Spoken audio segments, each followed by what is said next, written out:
I call this Board of Trustees work study meeting of the Carrollton-Farmers Branch Independent School District to order at 6 o'clock p.m. on August 14th, 2025. For the record, board members present are Kim Brady, Elias Garza Rojas, Marjorie Barnes, Paul Gilmore, Randy Shackman, and myself, Cassandra Hatfield. We constitute a quorum and may conduct business on behalf of the district. The next item is audience for guests. We did not have anyone sign up as of 1 o'clock p.m. today, and so we will move to item number 3, which is item 3A, our Team of 8 board training. And so tonight, for our Team of 8, we are going to be focusing on student outcomes and working with Commit. They've come in to help us and assist us in this process. They are a certified trainer for Team of 8. And before they kick it off, I just wanted to share our excitement of our rating for, that just goes to show that our focus is on kids and that our alignment to supporting student outcomes is making a difference. So big shout out to you all here today for all the work that you've put in to really take that all the way down to the classroom, because knowing kids by name and need is making a difference, and to the board for our intense focus on adjusting reading and shifting financial investment into reading. Those are starting to really pay off, which is even more exciting. Mm-hmm. So with that, Tamara and Joey, take it away. All right. Well, good evening, everybody, and congratulations. It is wonderful to be here tonight to celebrate with you all. And we always say that one of the best ways to strengthen a team is to do great work together, and so that is our plan for this evening. So wanted to start off, first of all, by thanking you all for inviting us here to do Team of 8. I am Tamara Harrington, and that is my wonderful teammate, Joey Rodriguez. And we are from, as Trustee Hatfield said, we are from the Commit Partnership, which is a 501c3 nonprofit, which means that we are here tonight at no cost to the district, thanks to our generous donors. And we are state certified to deliver Team of 8 training, ISO, and Joey and I are also in getting our national governance certification. So that is all to tell you that we love governance and care deeply about student outcomes. So Joey, you want to just introduce yourself real quick? Yeah, sure. My name is Joey Rodriguez.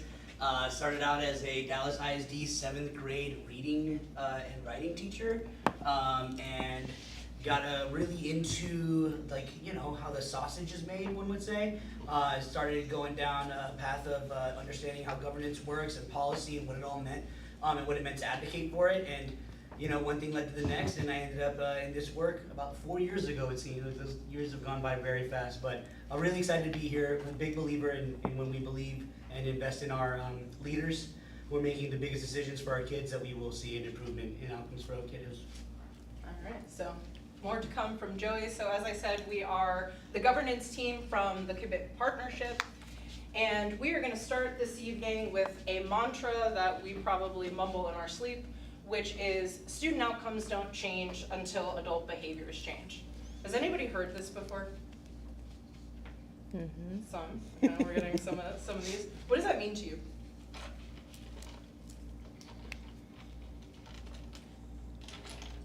The action, like the behaviors, the actions that we take have to change so that we can better serve kids. Yeah. What else? Lead by example kind of thing? Yeah. We can't expect to improve outcomes if there hasn't been an underlying change in some of our behavior. Yeah, absolutely. Let's not do the same thing and expect different results, right? And our kids are depending on us and the actions that we take and the way that we lead to get to better outcomes. So along those lines, although this is a team training and y'all move as a team, what we like to do tonight for connection is start with another mantra of ours, which is, I am the genesis of transformation.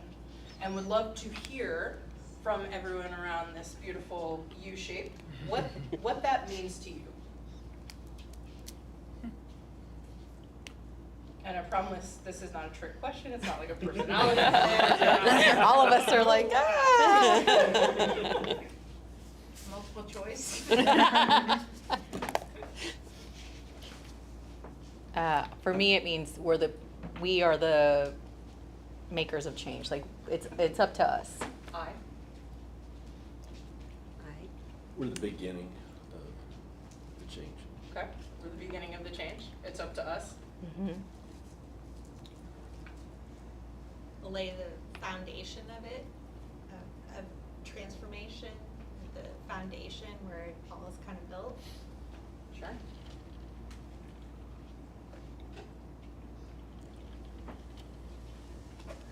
Go ahead, Kim. Just say it. I was Trustee gonna say, I Brady. would say we're the beginning of what will be. I mean, we start with buying the curriculum, we start with making the choices for kids, and we're the beginning of how it will change or not change. Okay. I'm hearing a lot of, we are the beginning, right? And I hear that. What about I, like instead of the collective we, you as an individual board member or as the leader of this district, what does that mean for you personally? When you think about the statement, I am the genesis of transformation. It's powerful. How come? That's a lot of power on me. Yeah? Responsibility for me too. Okay. Does that feel exciting, scary, all of the above? All of the above. Okay. Like I think like I see like I am the person who opens the door. Like I open the door for the future to be able to be different or the same. Okay. And you're looking at me like, okay, well, I know there's which is some not a good word we stuff use going- much in school board, but you know, I will do my homework, I will do the research, I will do what I can to make the transformation happen to the way I think is best for all children. And Trustee Brady, when you commit to all of those things in your own behavior, what does that do for the collective board? It makes them work harder too. Sure. I think that's one thing. I think of that as kind of the responsibility too. If I change it to I, it's like a responsibility of, like she said, doing the work and also being present and, yeah. Being So present. that they can change. I love that, being present. You're giving me really good eye contact. Well, I'm not one to use I, but and I'm very analytical, so I think when you say that, when you use the word transformation, you have to break it down to what needs to be transformed. And so, we went into this business for students, and so I always look at what does each student need, what does schools need, and what does our team need to do to help them get there? Okay. And that's how you transform an organization. Or me, I transform the organization. It's hard to say I. I know. Like, what are you doing here? You invited me to a team event, now I'm just talking about myself as an individual. I'm gonna make it relevant, I promise. Trustee Gilmore, what are you thinking about over there? Oh, you don't want to know? See, when somebody says that to me, now I'm like, now I really want to. I just think it starts with I, and I have to look from within to see and reflect on where are my priorities, what are my actions saying, what are my words really saying, and we move from there. Yeah, I love that. And what happens when you reflect? You have to make change or you don't move forward. Trustee Shackman, I did not forget about you. Just because I'm not giving you weird eye contact, but I can go over there if you'd like. Well, what jumps out at me, and my graduate studies are in theology, and so when you talk about Genesis, it has unique context for me. But the significant point for me in Genesis flows throughout from the beginning to the end of Scripture. And so I am involved in the process. I'm not responsible for all of it, but I am involved in the components all the way through and that they integrate to make it work. I love that. So you just hit on something really important, which is yes, we move as a team, not only in this room, but in so many different facets of our lives, right?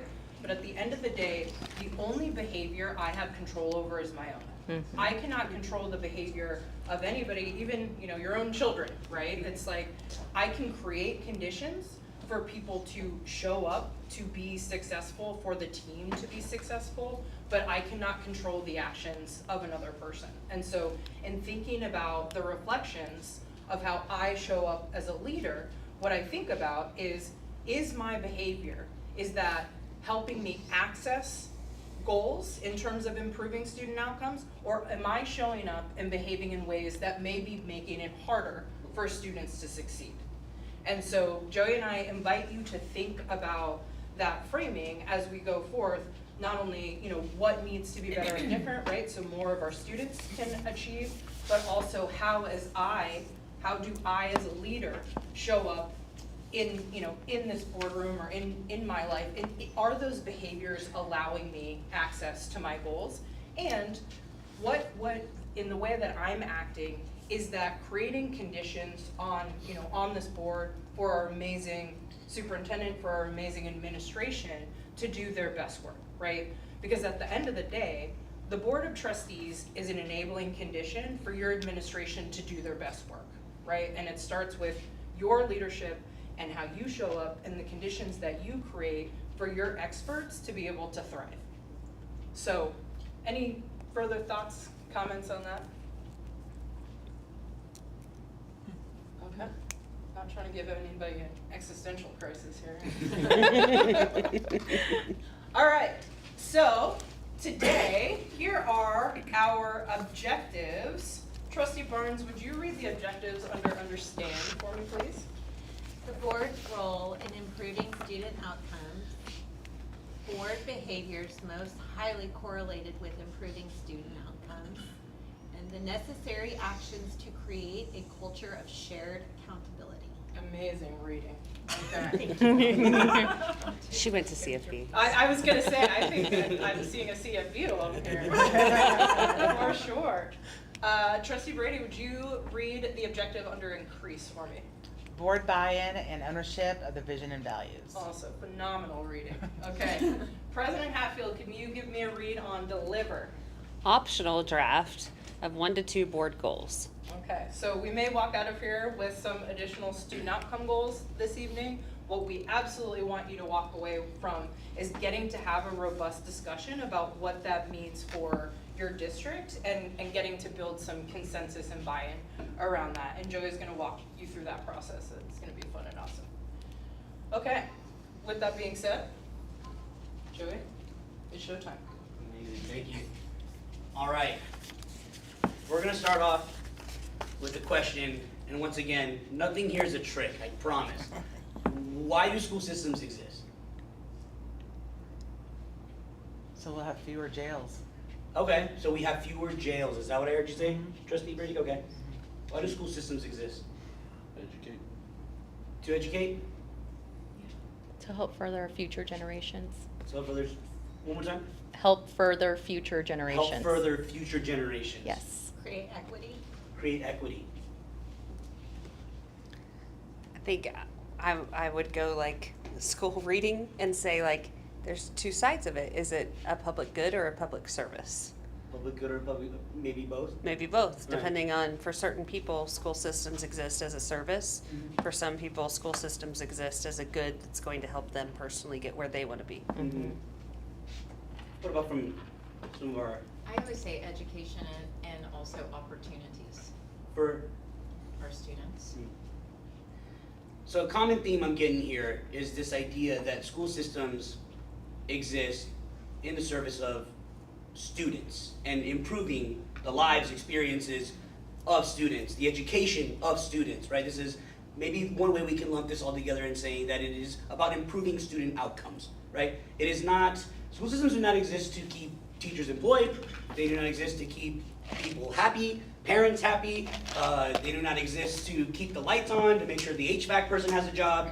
They exist because we want to see an improvement in student outcomes. That's the sole reason they exist. Right? Just a thumbs up if you agree with that. That is like the actual outcome that we want for school systems. The primary outcome. Okay. All right. So if that is the case and we're all in agreement here, let's go over the roles and responsibilities for trustees. Let me actually go ahead and get some readers too. Trustee Brady, can you please read our first priority there? Represent the vision and values of the community and monitor progress towards success. Amazing. Trustee Garza Rojas? Hire and evaluate the superintendent's performance. Superintendent Eldridge? Adopt an annual budget aligned with achieving the district's vision. And Trustee Shackman? Adopt policies that guide district actions. Amazing. So these are the top 4 responsibilities of a school board trustee. Out of these 4, please tell me which one you think is the most important.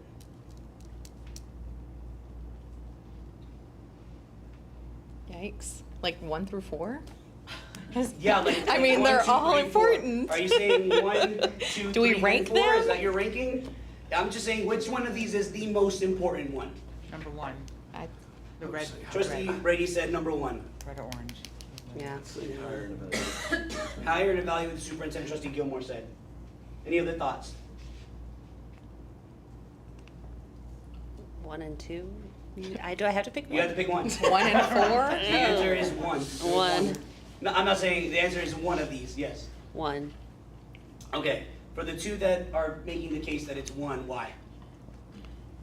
Well, because we're in, as we look at student outcomes, we're serving our community, our local area, and if we're monitoring the progress, we're automatically going to evaluate the superintendent's performance.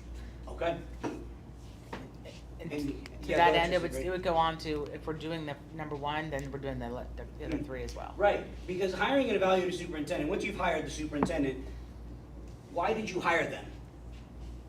To do what? To do To number hopefully 1. execute the vision and values of the district, right? And then ultimately, how are you gonna evaluate them? Evaluate them based on what criteria? Whether or not they are achieving, hitting the goals and honoring those guardrails, right? The values of the community. Ultimately, that budget that you're adopting every single year should be aligned to what? Right, the goals and the guardrails, absolutely. And then adopting policies that guide the district's actions. What are we doing there? What is that all in service of? The goal. Represent the vision and First goals. one. Absolutely. So if you don't have the first one, or even if you do, but you never look at them, right, and you don't know about them, which is a lot of districts, I'm not talking about this one specifically, the rest of them maybe get a little shaky. And it becomes a little unclear as to what role it is that we play in this room. Does that make sense? Awesome. Now let's talk about football. Who likes football? Yeah, how's CFP in football? I actually don't know. I'm Getting better. down. We are doing really well. There we go. So let's go ahead and call ourselves this the CFB. I don't know. Give me a mascot. Lions. The Lions. Love it. Is that actually one of the high schools here? Yes. Okay. Cool. Yes. Somebody in another district said like, what was it? The hippos, like the no. huddle hippo? Jaguars or Oh, Cobras. Cobras. And Like I was like, is that a high school deal? No. I was like, I was oh, like- you were just ready with that. He's been waiting for somebody to ask him when he came over. So let's go ahead and pretend that we are Cobras. the owners of an NFL team, okay? What is the outcome that we want as the CFB Lions? To win. National Super title. Bowl. Right, to win what? The Super Bowl. Super Bowl. The top, whatever it is. It's Super Bowl or bust, right? It's either we win that thing or we didn't do the job we were supposed to do, right? We're all in agreement with that, right? Trustee Shackman, you good on that? We can't fire Jerry Jones.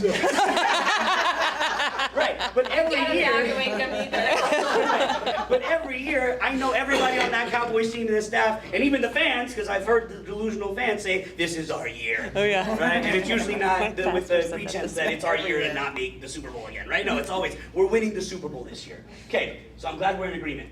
I'm not gonna go there yet.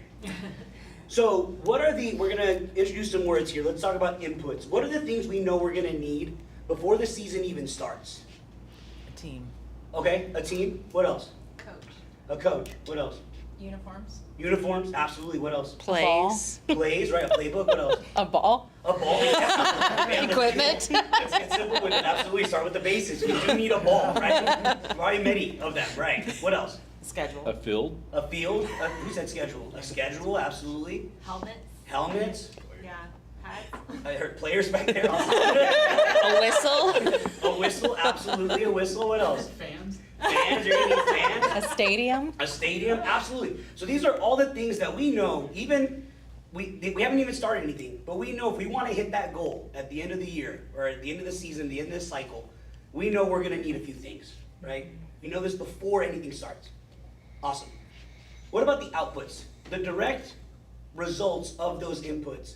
How do we know those things are working, right? We hired an all-star quarterback who's making $100 million a year or whatever it is, right? How do we know that is working throughout the year? What'd you say? He's got a ball. And he has a ball. Yeah, he's got a ball, he's got fans in the stands, right? Do we just go, okay, cool, go ahead, and then we'll just wait and see what happens? Or what are things that we can see throughout the season that lets us know whether or not those inputs are working? How many times he hit the ball, gets across? His I'm passing not an yards, NFL. running. I'm not a follow- football I'm not a expert. football You'd be follower. surprised, I'm not either, and through the years of doing this, I picked up a few terms, Yeah, yeah. but you're right. Kinda like to get You're saying across- throwing the ball into Yeah. wherever My husband gets would you be points. really disappointed. No. I love it. He is one of the delusional. Cowboy fans. Cowboy That's fans. fine. So you're saying as many times as that person, that quarterback can get the ball into the end zone, Right. where you get points. Well, yeah, how many times it gets to the end zone, because the quarterback, one thing I do know is that it's not just about him throwing the ball, but it's about the plays that he kind of coordinates, right? Absolutely. Yeah. Perfect. What are the other See, ways look we at can you. know Throws throughout off. the season, before we reach the Super Bowl, that we know our inputs are working? Wins and losses. Absolutely. Hey, y'all, we're 6-4, not a bad record, but what are the things that we might need to do to change that up or to keep going or whatever it may be? What else? How many yards we rushed? Oh, absolutely. I think that's something I hear a lot. Yeah. Yeah, I also have heard that before. Yeah, how many yards we've rushed. Don't know if that's an offensive or defensive. Exactly. Stat. You know probably better than I do. What? Doesn't matter. We have a Dolphins fan back there. Okay, very good. So then, if there are ways that we can tell from even just a position on the team and overall team record, and even like you said, right, other positions on the team where rushing, interception rates, I don't know, fumble, passes, whatever, yeah. passes, right? There's all these things we can look at throughout the year. And if we don't like what we're seeing, what are things we can do in football? Adjust. Adjust. My dad was a coach. There you go. Smelling like a true coach over here. Identify a new play. You can make adjustments, right? Before it's too late, right? Before the end of the cycle, before the end of the season, we can hopefully make a few adjustments, a few pieces that we can adjust, and then hopefully that'll get us to our outcome, which is the Super Bowl. Okay? So then the outcome would be we end the season as the CFB Lions. We're 12-5, and we won the Super Bowl, right? Super Bowl champions. Did we meet and achieve our outcome? Yeah. Yes, we did. Awesome. We're not talking about football. We're talking about education. So, tell me real quick, in education, what are the inputs we know we're going to need before the school year even starts? Teachers. Teachers, Kids. what else? High quality Kids, curriculum. students, high quality curriculum, what else? Books. Books, what else? Scope and sequences. Scope and sequences, what else? Money. Money, absolutely. Absolutely, that true. does change a lot of things about how you're gonna move, right? And what inputs, what more inputs you're gonna use. Okay, what else?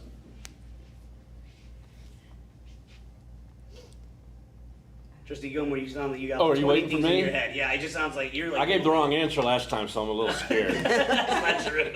I was just trying to give you an alternative. Okay. We need a building. Absolutely we need a building. Where are the kids gonna go to school if we don't have a building? Absolutely. So then these are our inputs, right? You guys said it. Teachers, students, high quality curriculum, buildings, a budget, all these things are true. And these are things we know we're gonna need before we even start our school year. What about those outputs? The direct results of those inputs. Now this isn't us waiting until the end of the year or until the end of the 5-year goal threshold, right? We're talking about throughout this school year, right, throughout our cycle, how do we know whether or not those inputs are working? Assessments. Okay. Yeah, say benchmarks. Benchmarks, assessments. And what do those look like here? Just because I'm not super aware. Map. Map is a big one. Map is the one you guys use for, okay, awesome. Telepass, maybe? Telepass, sure. But even, there's smaller benchmarks even, usually like within the schools where, I can't remember, what is STAR called theirs?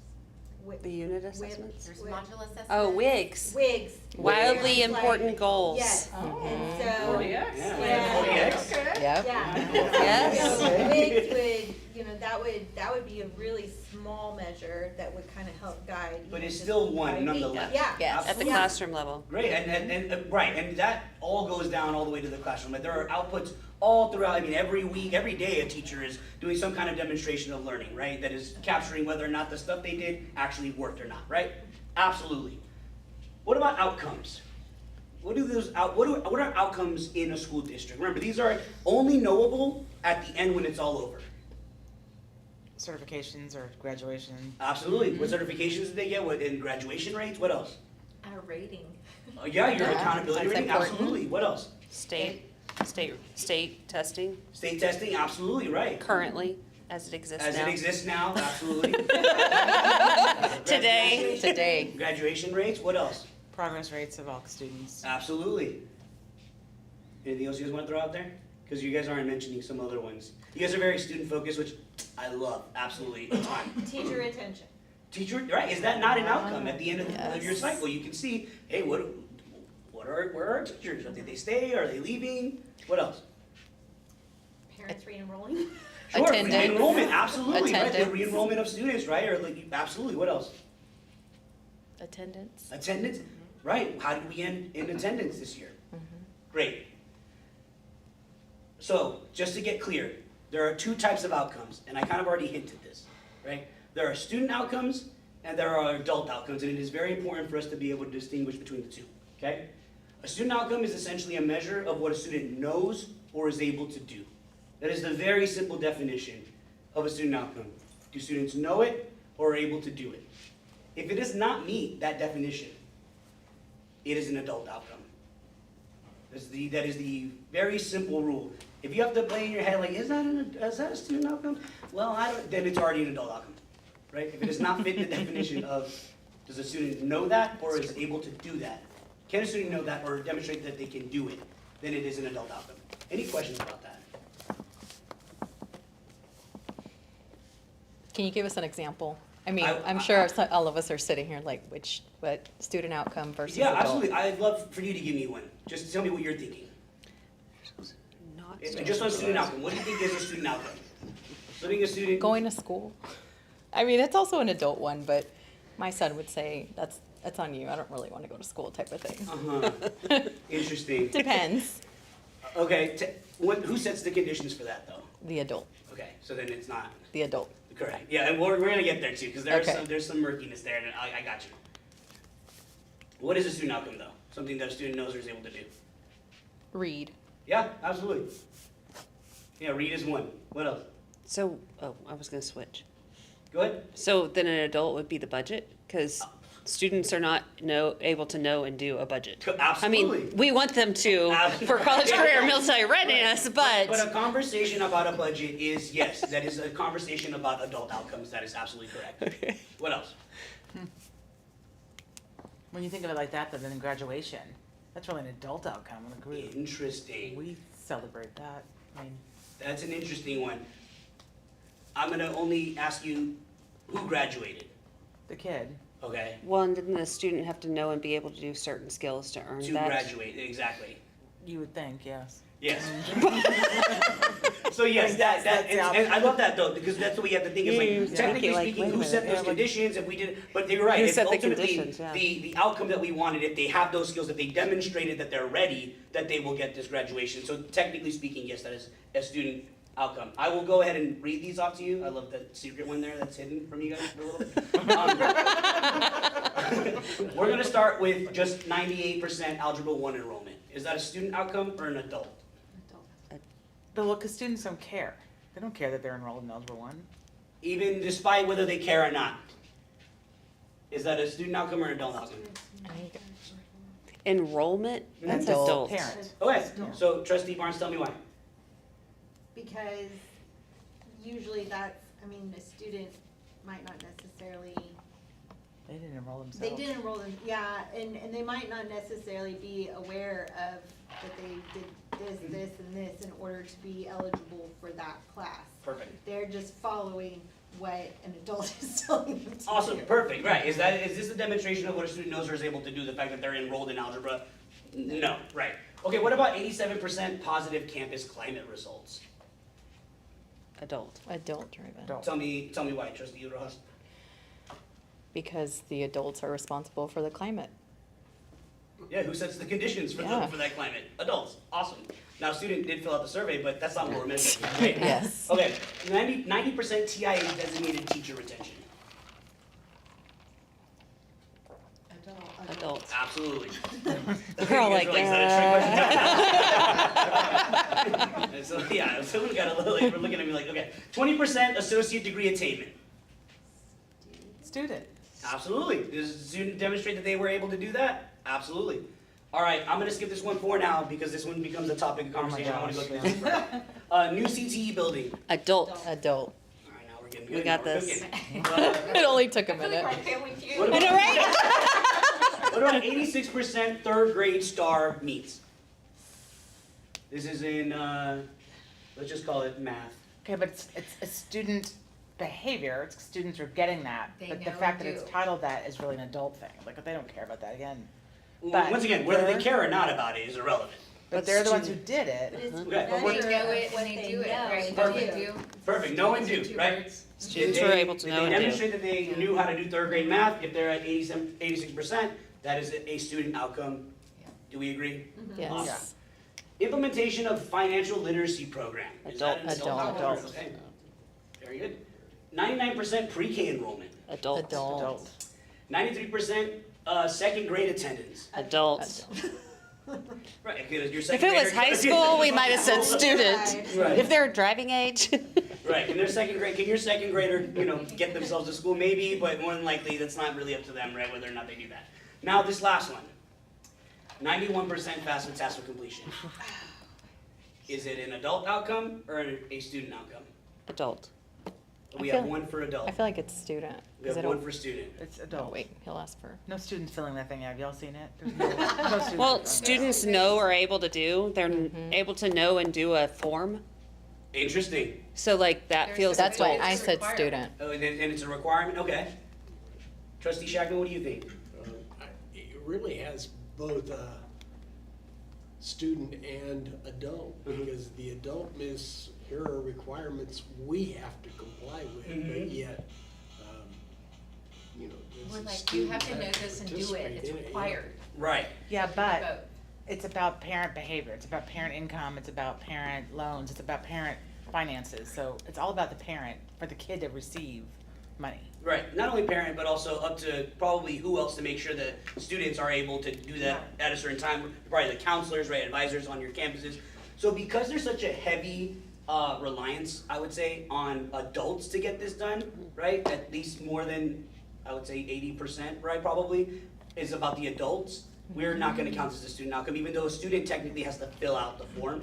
The other thing I will say is, would one even argue that this is an outcome? Or what is hopefully the outcome you want from Compliance. FAFSA completion?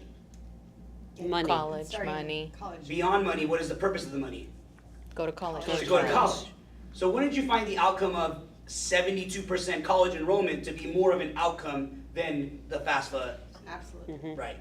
So that is the other thing, is like, is it an outcome? Is that the actual thing we want to see at the end? Or is this just one of those conditions that we know is gonna get us to the outcome that we want? Does that make sense? Well, when you say conditions, that makes me think like 98 Algebra 1 enrollment is a condition that could drive student Algebra- success. absolutely. 99% pre-K enrollment is a condition.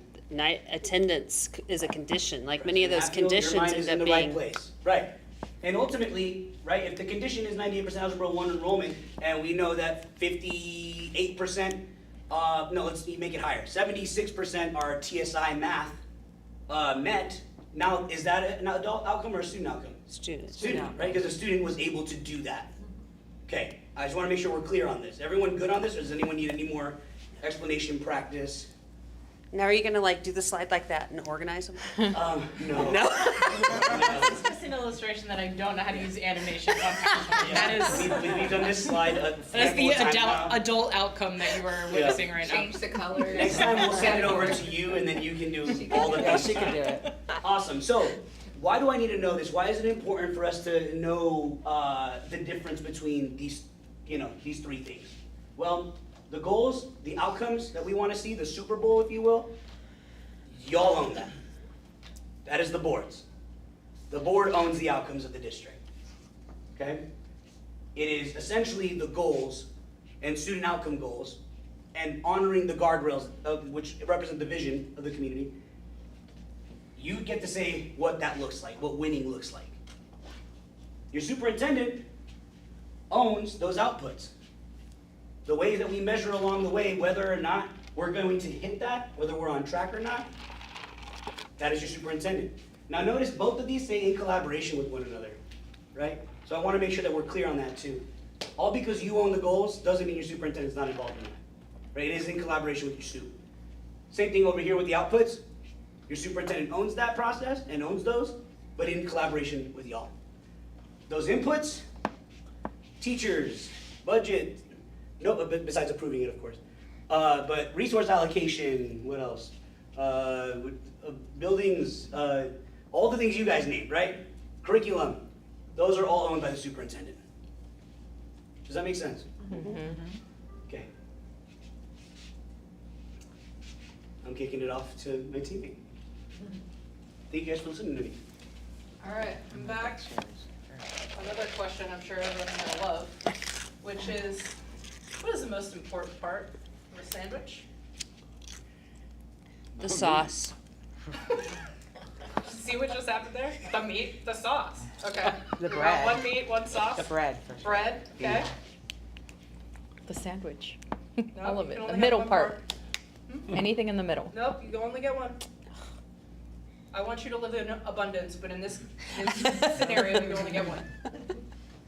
The cheese. The cheese, okay. I like the meat. The meat, okay, we've got two meats. I mean, I would say the bread. The bread, okay, That's we've got what two for turns it bread. into a sandwich. It's the best Are you gonna part. join my team, Randy? The sauce team? It's actually an allyship, yes. You have meat, you have steak. Yeah. It's like my favorite sandwich is steak.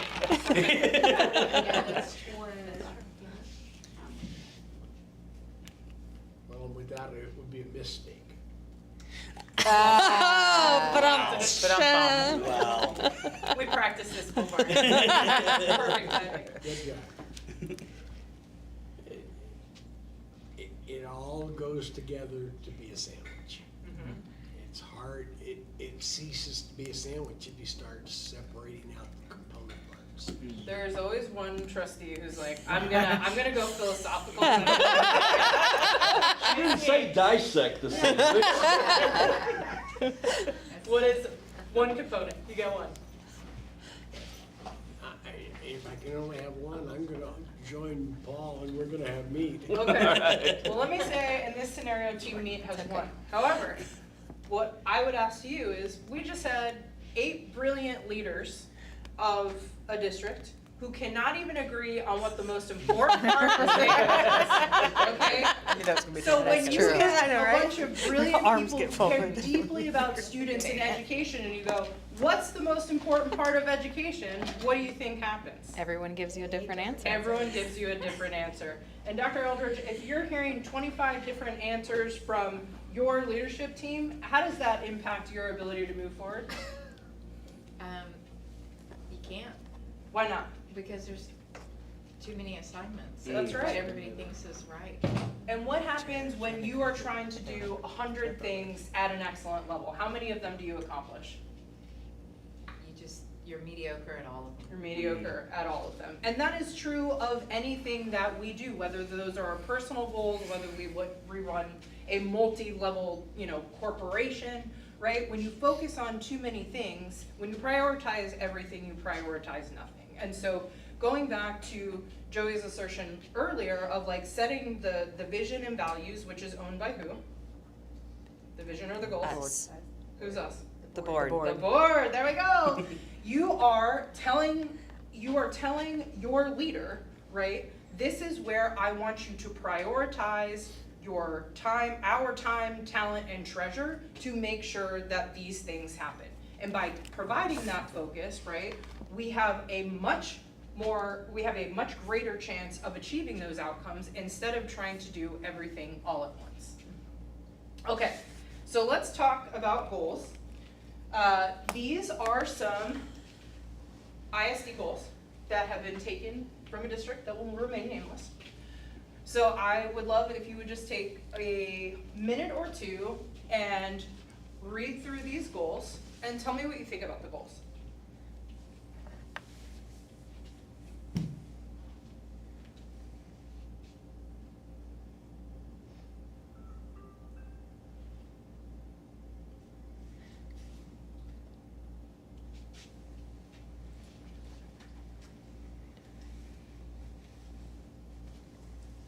What do you think? What do you notice? Are you sending your children here? They're not very measurable. They're not very measurable. Tell me more, Trustee Brady. Well, that's all nice and pretty, but you can't really measure. You're not really saying where you are or what you hope to do. Right. It sounds great, but can I be assured that you and I and Trustee Gilmore and Dr. Eldridge all have the exact same definition of what a culture of high expectations is? Right.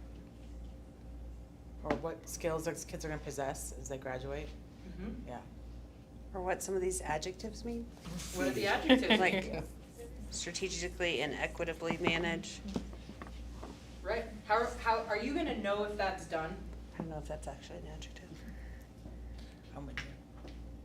No, No, no, because then how do you flesh out like what that means? What does strategic and equitably manage mean? Absolutely. They look great on a poster. They do. Mm-hmm. Absolutely. Well, even though, I mean, they're really wordy too, so it's kind of hard to, I mean, read through the first one like 3 times just to try to figure out what it is it's actually saying. Yeah, absolutely. And what about that one at the bottom there? Oh, there's a couple of them. But what do you notice about what that's saying in terms of goals? If we know that school systems exist to improve student outcomes. That they need goals? Because they're gonna align their resources to their goals? Yes. But what's the goal? Who does that impact, or what is that last bullet point? Does that have anything to do with students? No. No.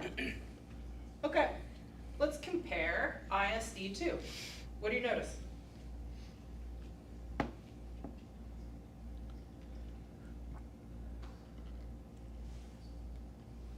They're much easier to Measurable measure. goals. They're student Measurable. focused. Yep. Yep.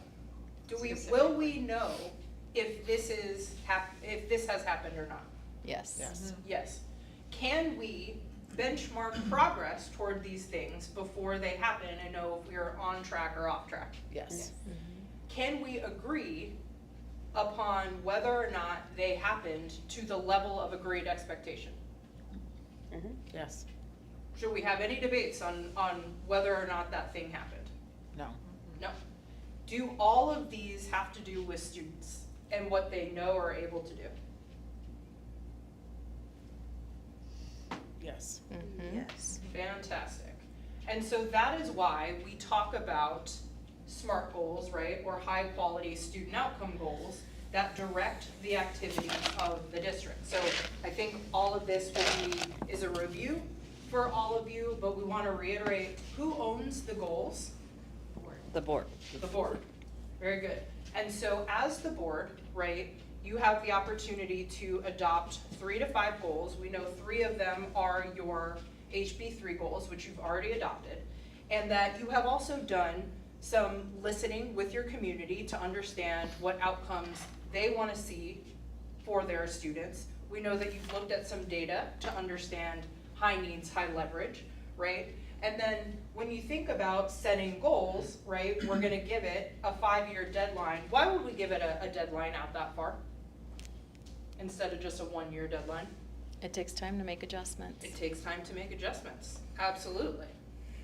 And what do we mean when we say, or why would we say it should require adult behavior change?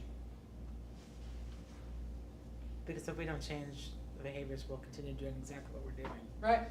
Does everybody in this room want to see better outcomes for CFB students than you have right now?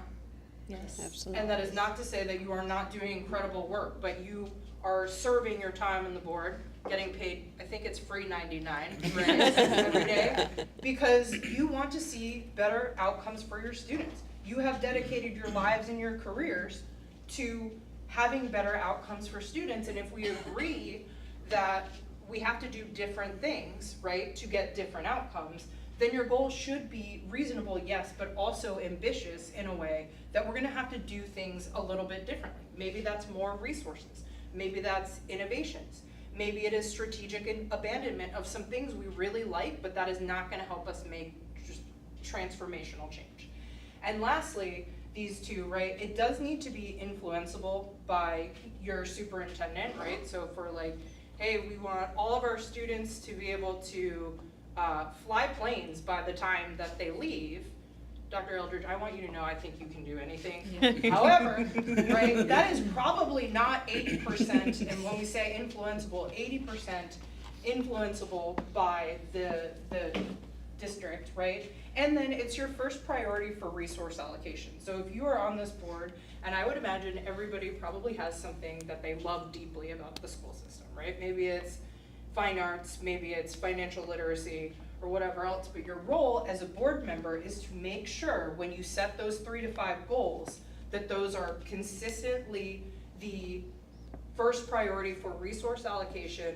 And I will just acknowledge for everybody in this room, this is a really hard time to do that because all of our Texas schools are being asked to do more with less. And that means as leaders, y'all have to make some uncomfortable decisions sometimes, decisions that we know that you don't want to make, but in service of hitting those goals and improving the overall district outcomes for your kids. Any questions, thoughts, comments about what constitutes a high quality student outcome goal? Nope? Awesome. All right, so we talked about things being SMART goals. I think we are all familiar with that, right? It's basically, how do we know that the thing has happened without any debate? And that means it's specific, it's measurable, and again, that attainability, right? We want it to be ambitious, but it shouldn't be, we're not gonna say 100% of our third graders are gonna be reading on grade level, because that would be totally and completely unprecedented, not only in the state of Texas, but probably anywhere in the nation, right? That is not a reasonable goal to task your administration with, unless you wanted to pour every single resource in the entire district into your third grade, which is something you could do. But I doubt that's the swing we're gonna take tonight. Okay, so here we are to goal progress measures, and these are our outputs. This is how we benchmark, are we on the right track along the way? Who owns the goal progress measures? Superintendent. Superintendent, correct.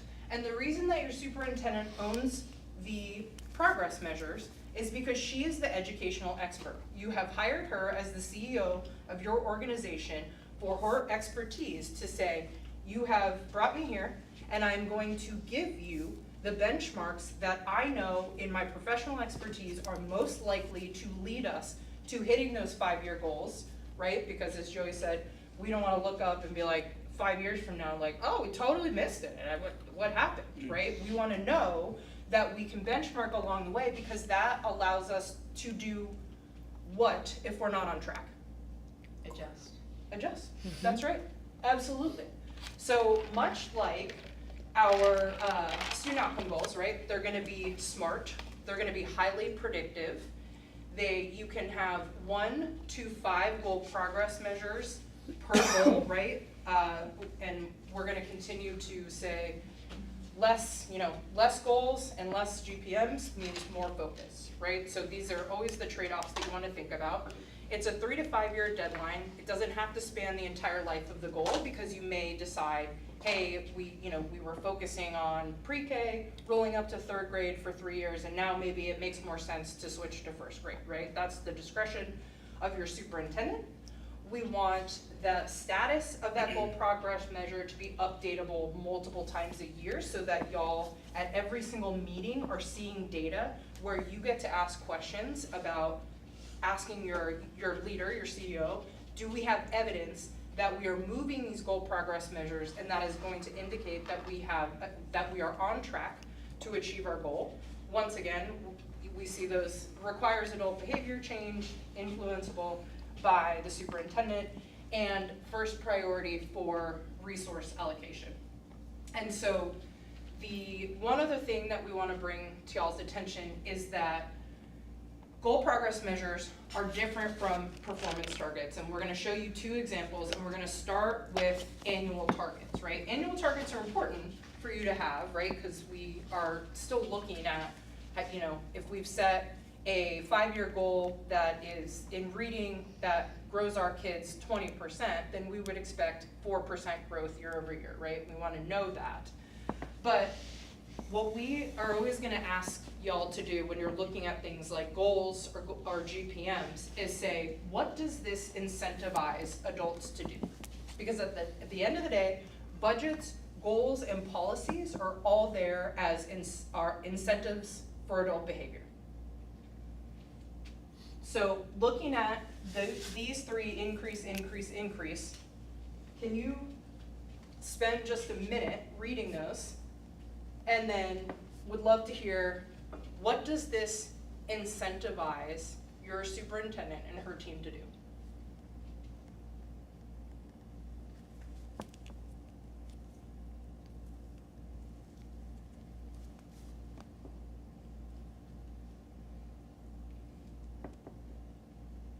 Crack down on math. I love that word, thank you. I'm like, that's a Starting different job. preschool too. Yeah, like start like Starting from preschool. the moment they walk in the door to start school. Where are you, I am so glad that you said that, Trustee Barnes. Where do you see any reference to preschool in here? There is none, but it's, well, I guess it's the outcome 5 years from now, or, you know, Maybe. the 26, 27.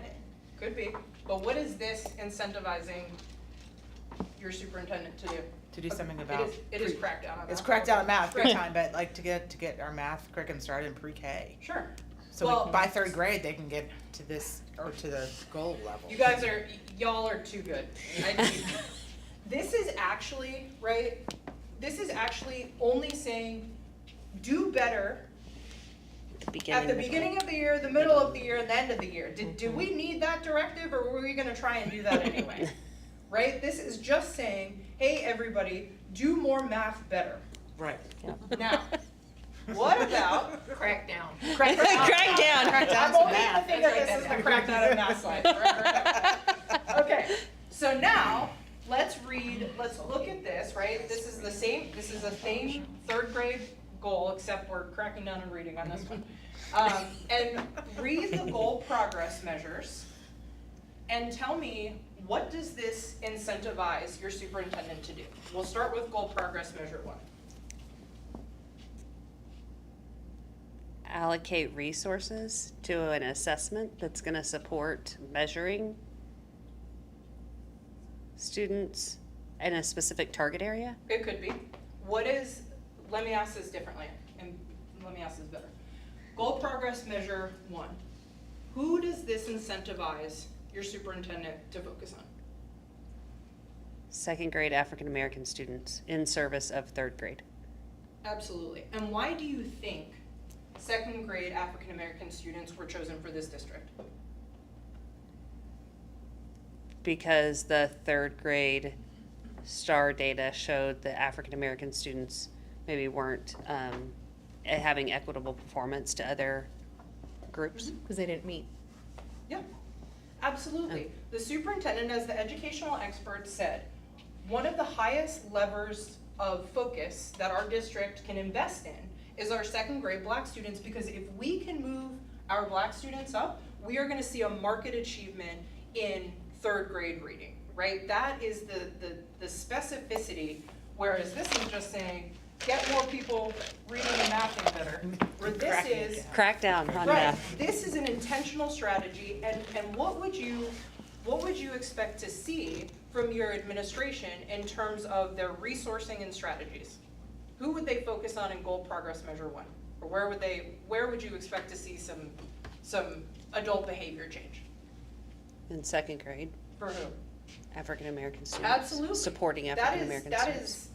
That is an articulation saying, and if your superintendent comes to you and says, hey, I want to invest, I want to get, you know, a couple of interventionists for our second grade black students at these schools, as a board, if you've approved this, is that a budgetary allocation that you would make?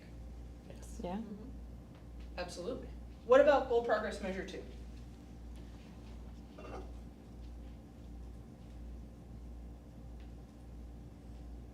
Who are we focused on? Pre-K. Kinder. Kinder. I know, but you would focus on pre-K to get to those scores by the end of 2025. Probably. But you could have Maybe. made it in 2020. But just But based you're- on this, you're it's trying to get to kinder. third. Yep. I know, but you would start earlier. If you're gonna look at the circle assessment. That's then resource kinder. allocation. Yeah. I mean, but you gotta start from before we're actually measuring it. Absolutely. Or they're never gonna That get it. logic is sound. Is that logic sound? Yes. Yes, absolutely.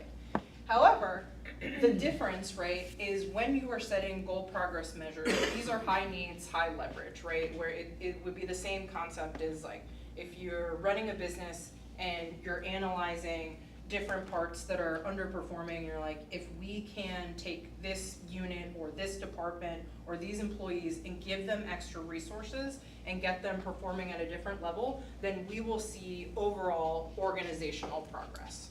Does that make sense? Yeah. So your goal progress measures should articulate 2 things: high needs, high leverage, and also you would expect some adult behavior change, because this is a focal point that's gonna move the entire ship. Once again, your goal progress measures are set by your superintendent, because why? Educational expert. They are the educational expert. And I know we have some educational experts on the board, right?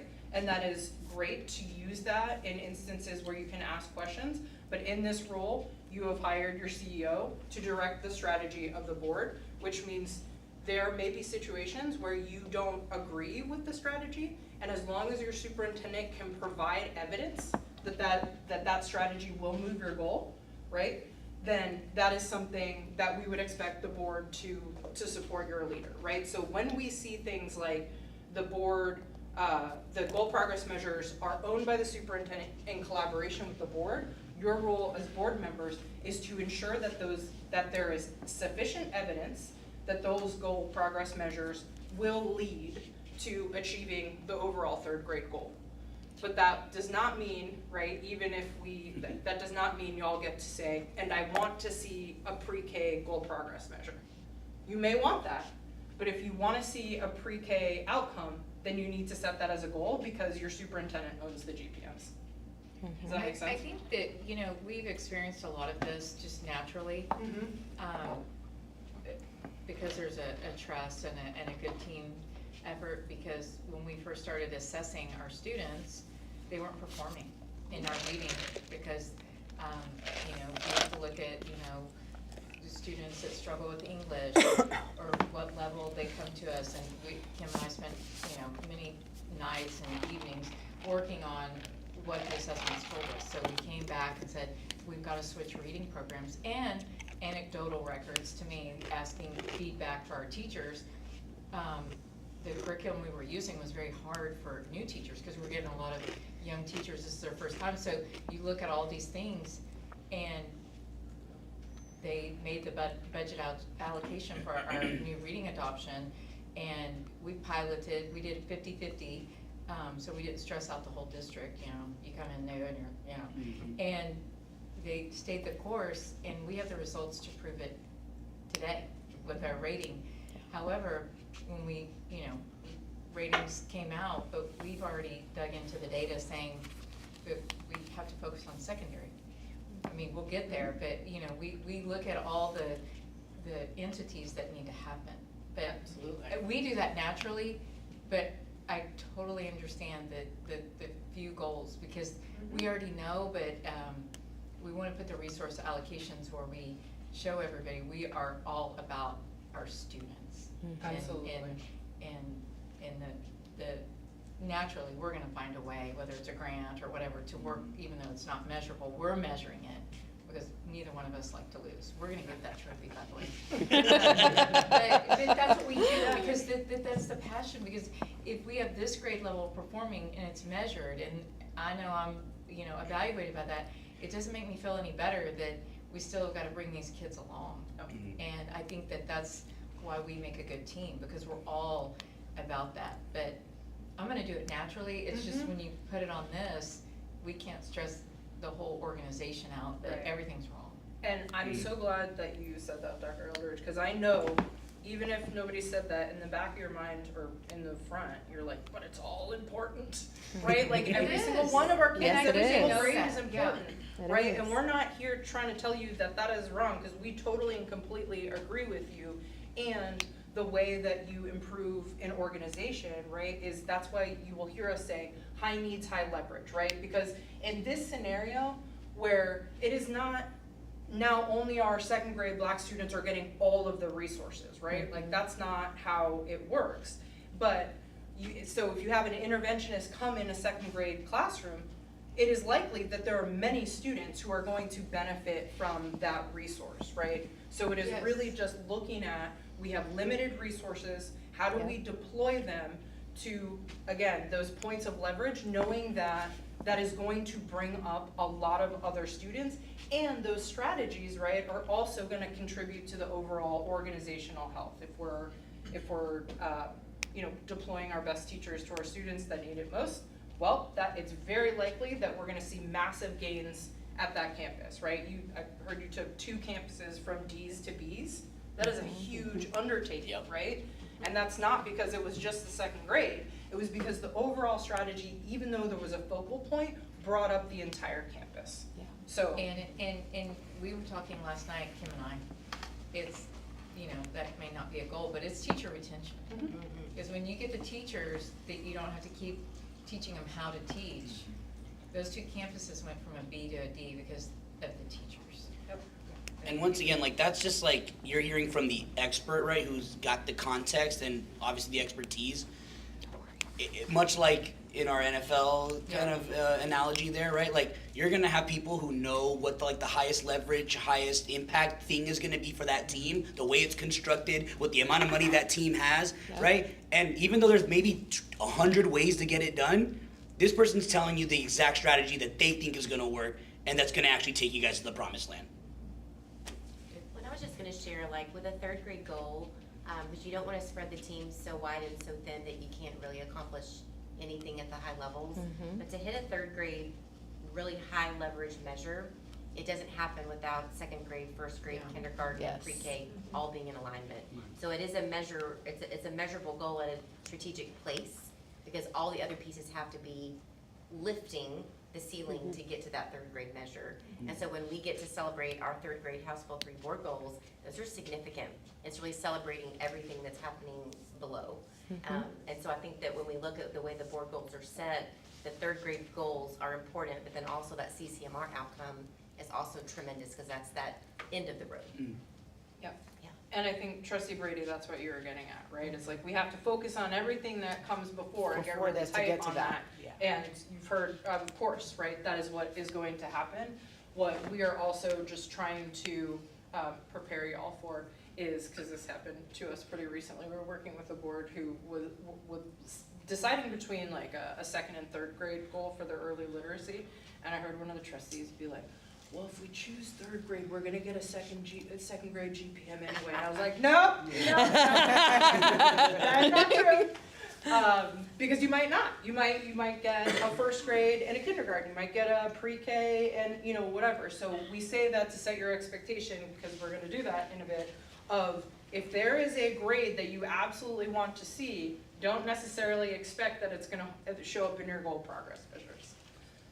And if I hear anybody whispering, I'm gonna come I have a over question. there. Yes, And if it's stupid, just say no. FNG never. is stupid, and I'll feel like I'm at home. Come on, F&G, you got it. Okay, so we're building these. State gave us a couple. And we have great reports from what we've just got. And as we go along, we're inspecting and evaluating. Well, we have hit certain goals. We've exceeded certain goals. I think it's important that part of that be that we do not get lax where we just came from. So we have to keep inspecting what we expect. And so I just think that needs to be front of mind as well. I haven't seen that in here. Maybe I'm ahead. You are. Yeah, you're not sounding like the new guy. You do sound fun. And that is the problem we would love for you to have. Like, I want to come back here every month and be like, oh, we're blowing everything out of the water. Awesome. Yes, let's absolutely do that. So we're going to show you one more example of goal progress measures, right? So this is obviously related to CCMR. There are like 10 CCMR indicators to choose from, right? So looking at these goal progress measures, tell me what this district has decided to focus on in terms of how they will get their kids CCMR ready.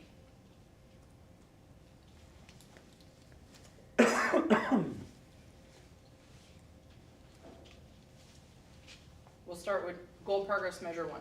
What are they focusing on? Test. A test. Yeah. TSI. TSI, a test. Test. Yep, they're focused on TSI.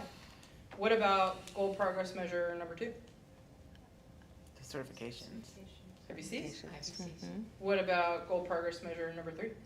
Associate's degree. Absolutely. So All would within you, the same grade. would you expect then, if this is, it's not district obviously, but would you expect then to hear your administration like asking for resources to increase level 1 and level 2 certificates?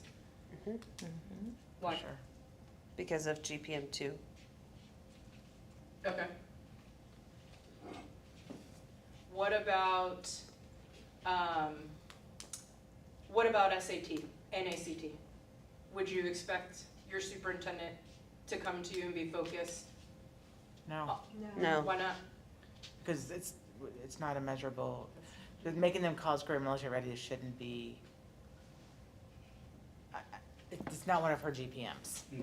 Perfect, that's right. So- It's not that it's Oh, not sorry. right. She's going to crack down on everything. Crack down. She's like, well, we'll take that one. Yeah. It's not in the GPM, you're not getting it. You are still gonna have kids who are like, you know, passing SAT and ACT, and you're gonna have kids that you get credit for in that area, but that is not what this superintendent has said.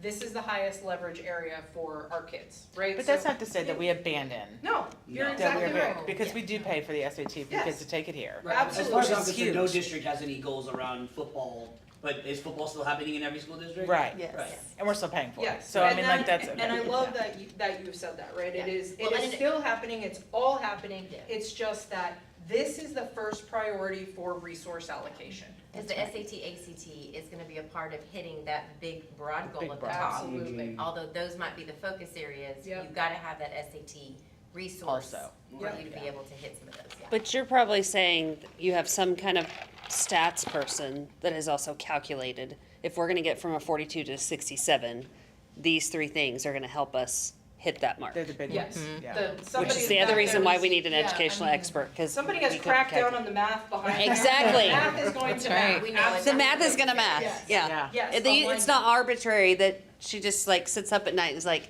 I think I want this to be the GPM. Yeah, and ultimately, what are you, like, this may be, what are we talking about when you say things like that? When it's like, these things should contribute to the overall goal? That, I mean, we set the goal, Mhm. driven from what the community has told us they value. Yep. And then she, as the educational expert, determines, okay, if that's the mark, then these are the things that are gonna be the highest Bang for a buck. bang for our buck, highest leverage, highest value, something like that. And that's what we're really gonna be pushing. And I think that's the interesting thing about this, is because then that's what we're gonna hear at board meetings. We're gonna hear this information, and we may not hear other things because we're focused on this. That's correct. And we're gonna go a little bit deeper into, because I think the other thing that you're alluding to here, President Hatfield, is vertical alignment, right? Is all of this cascading down from the board table to our kids in our classrooms, because every person at every level in the organization, when they know exactly what they're supposed to be doing and they're supported in doing that, what do we tend to see happens? overall success. Yes. Yeah. I love you guys. You're like, are We- they trained? we I know, all- I'm like, this is a question. Well, we all get to talk the same talk. Like when we go into a school, Yeah. we're not just looking at roses and daisies. We're able to say, "Hey, here's our little. I don't know. We'll have a little card, and I see evidence that." Yeah, absolutely. Well, and I think it's also expectations for our campus leaders and our teachers, because, you know, we have all these great programs, but we may not take it to the next level where they get their IVC, and we're making that like a goal. Like if you're in welding, you will get your whatever certification. certification. We Yep. we seem to offer things, but then we don't follow back through to make sure that our kids have met the standards. Yep, this It's is not just, all- we hope you get an associate's degree. We're investing a lot of money in early college. We need to And make the sure we're IBCs. getting a return on our And investment. the IBCs too, I mean, how much money goes into IBCs. that? And PSI is an awareness, you know, people don't realize that, that needs to be evolved. Absolutely. Okay, so we're not gonna go deep into this tonight, but you heard Joey say the word, the board owns the vision, which are the goals, and the values, which we call the guardrails. Has anybody heard this term before? The FNG I has. know, I saw that. At his training. presentation. TEA I was getting wishing I had my notes from when I was in Austin, because it goes exactly with what this Yeah. was. It's like, these people know what they're doing, we think. All right, so who owns the guardrails? The board. Yes, the board. And so much like your community has a vision for what they want their students to know or able to do, your community has also voiced some non-negotiables, right? So yes, we absolutely want our kids reading on grade level in 3rd grade, but not at the expense of losing our highest qualified teachers, not at the expense of not engaging our community, not at the expense of not getting a clean audit, right? So this is really just a thing to say, yes, we want to accomplish the vision, but there are certain values that we will not compromise in pursuit of that, right? And so sometimes what happens is that feels that we're like guardrails, right? Or it's also called constraints in other places, and people are like, why are you limiting what I can do, right? But if I say to you, Trustee Garza Rojas, you can bring anything you want to the potluck except for cream corn. You're learning some things about me tonight. What can you bring? Anything I want except cream corn. Can you bring wine? Sure, Can you bring a salad? sure. Can you bring a goat that you found on the side of the road? If that's what I want to bring, What can you not do? I can't bring that creamed corn. That's right. You have as many options as you want. I have only just given you one guardrail, right? But everything else is freedom. Now, what if I say to you, you can bring any food you want to the potluck except for cream corn? Are you still bringing the goat from the side of the road? No, No, why not? it's not, I mean, That's what I cook it depends if you want to cook them, but no. Skin 'em and cook 'em. Yeah, no. It's gonna be a Yeah, no. so that is because we put a little bit more specificity, right? Now it's not anything, it's food. And so this will become a little bit more relevant to you beyond goats and cream corn soon. But that is something that we're gonna talk through together is like, what are our non-negotiables? And how specific but not prescriptive do we wanna be, right? We could say, hey, student belonging is really important, but maybe we decide it's middle school belonging, because we know our little ones are, typically they're higher in belonging because they're in their classrooms and, we have more peer engagement, whatever it is. But those are the types of decisions that you will get to make. And so, and in those conversations, what we will say, Dr. Eldridge, do you feel like you have choices in terms of how to move within this guardrail, right? So if we're like, the superintendent shall not allow anybody to come to school on Wednesday, probably that's not something we're going to adopt because there's not a lot of freedom there, right? Mhm. So again, you're gonna see similar roles. You can adopt 1 to 5 guardrails for your district, and that will be something that we'll talk about, I think, next month.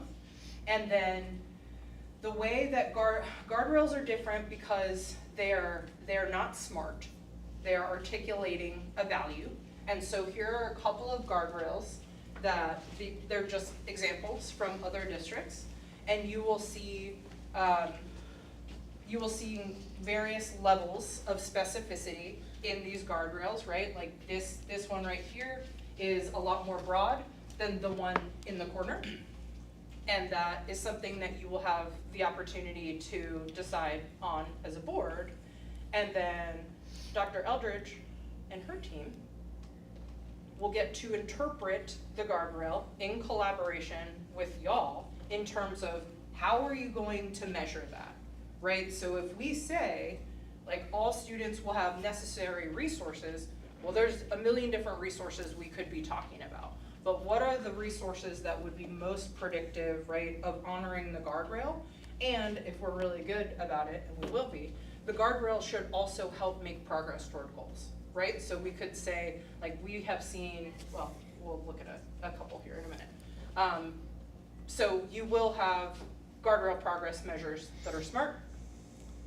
Who are the guardrail progress measures owned by? No. Superintendent. Absolutely. So I noticed on your other slide, when you're Mhm. giving me examples, there's lots of nots. Like I Yep. said, not. Yep. Instead of telling her what we want her to do, we're gonna tell her what we don't want her to do. Yes, and the Okay. reason why this comes up all the time, so I appreciate you raising that. The reason why it says shall not is because if it was the whole thing, it would say, in pursuit of the goals, the superintendent shall not X, Y, and Z. So it's an acknowledgement that those things are not mutually exclusive, right? It is, we're thinking about the values in terms of the goals. Does that make sense? Yes. Okay. I'm like, I'll process through that, but Yeah. I'd rather tell her what we want her to do. Like, we want you to show us this, we want you, Yes. not. We Well, will- I took it the other way, that when it said shall not, like you're not gonna get rid of that. I kind of read it like a different way, I guess. With the shall nots. I think this will probably be Does helpful. that make sense? Yes.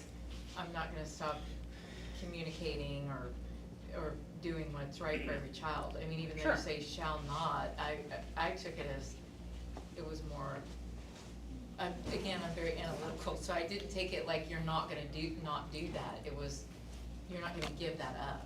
Yes, Right? absolutely. You're not gonna compromise that. Yes, I think Yes. that's Yeah. That's how I when we took see it. a I lot. would never compromise. In pursuit Yes. of the goals, the superintendent shall not compromise high-quality community engagement.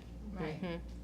And I so think this you've is, got these focus are, on the these word are not. two, Well, instead of just saying the superintendent will operate, actively monitoring and working, eliminate the loss of instruction. Like, Yeah. there should be the wills, not the nots, in my opinion, but that's, I'm not running the show. You think, well, you just say the superintendent What we want you to will do. operate without. So what's the purpose of the shall not?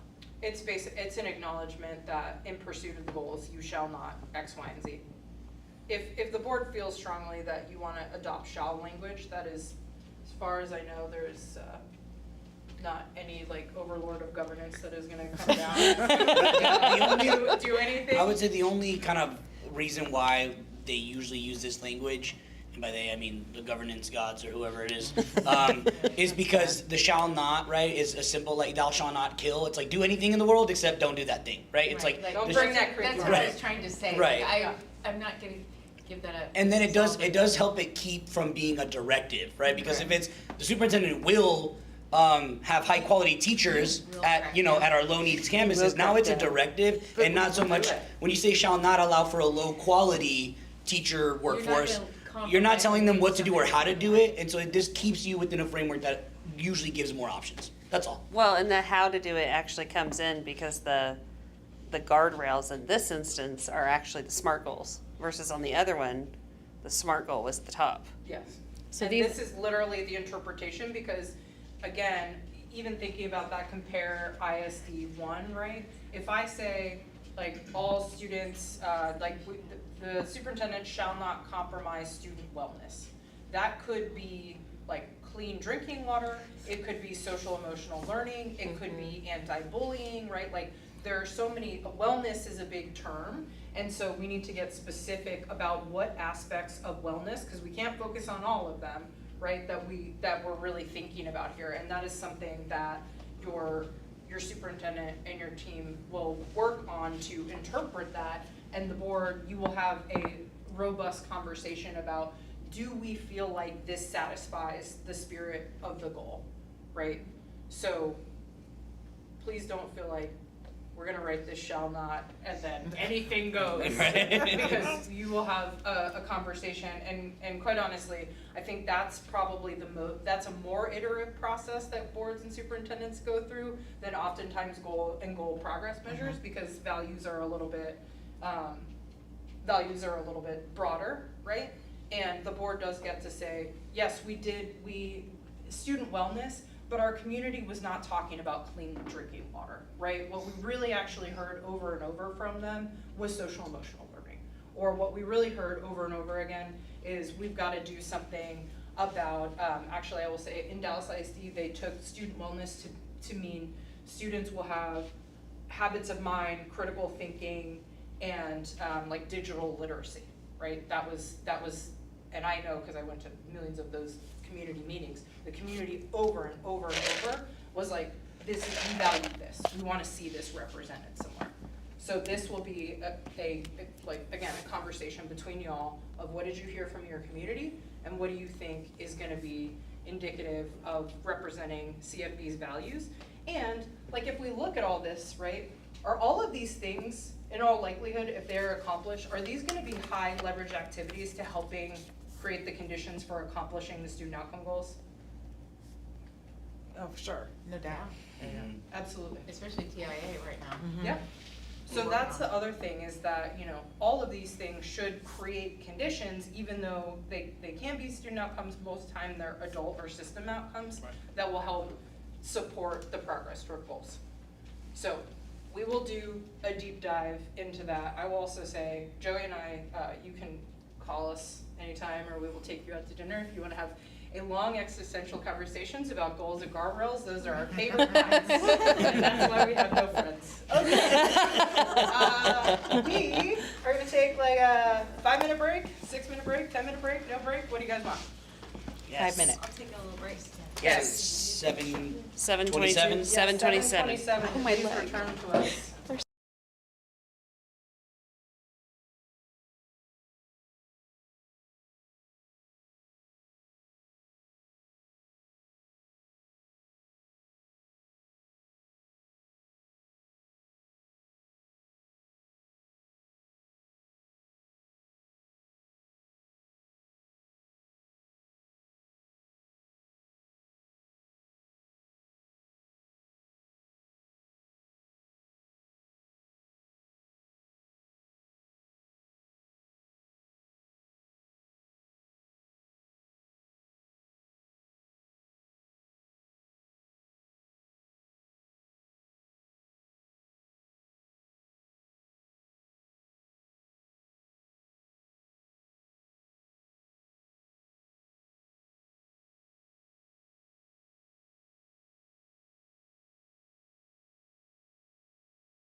The time is 7:30 and we are back in session. Take it away. Thank you. Hopefully that was a nice break. We're going to move forward into some high-quality goal setting. The moment we've all been waiting for tonight. It's going to be a lot more collaborative. So yeah, absolutely. Get ready for it. Hopefully you had yourself a Diet Coke or a Coke or whatever you need, a caffeine to get energized. So you guys have done a few things already. My understanding, and I actually didn't know this until President Happy gave me some information here, but you've done a community listening and feedback session that essentially was what you used to create your CV 2030 scorecard, right? So you guys do have that, and I know you guys have also done some data walks. I believe Commit had come in at some point last semester, right? And did this, so you guys know some of those high needs, high leverage areas. As you did that data walkthrough. And once again, you were able to synthesize a lot of the qualitative, quantitative data and put that into a nice scorecard, which you have right here that we put on your desk. So you've done a lot of the work is what I'm trying to say. The administration and the board has done a lot. What I want to get you guys focused on is that you have, this scorecard contains 3 HB3 goals and also 5 strategic priorities, 12 objectives, and 34 indicators. That's a lot. Well, is it a lot, guys? Yeah? I mean, Based on what we've been talking about? Based on what you've been talking about, yes, it is a lot. Okay, so just real quick, what do you notice as well about all these different, we'll call them priorities? We want to do it all. Well, and a lot of these end up looking like the goal progress markers instead of Instead of the outcomes? Yeah. Okay, so. It looks like there's some student outcomes and there's some adult Behavior. outcomes. Mm. So not all of it is even student outcomes. Right. What else? I like what Marjorie said about the goal progress measures. Like, some of them feel so narrow that they could be subsumed within something else. Right, like that, is that the actual thing that we want at the end, or is that just like a means to an end, right? Right. Absolutely. Are these all outcomes, or are some of these inputs or outputs? Can we sort? Sure. No. Yeah, that is actually what we were gonna do. We didn't have the time. Just bring all these pieces in. Yeah. Like, let's look at this one specifically I saw earlier that was interesting. Conduct an annual review of digital safety. Is that an input, output, or outcome?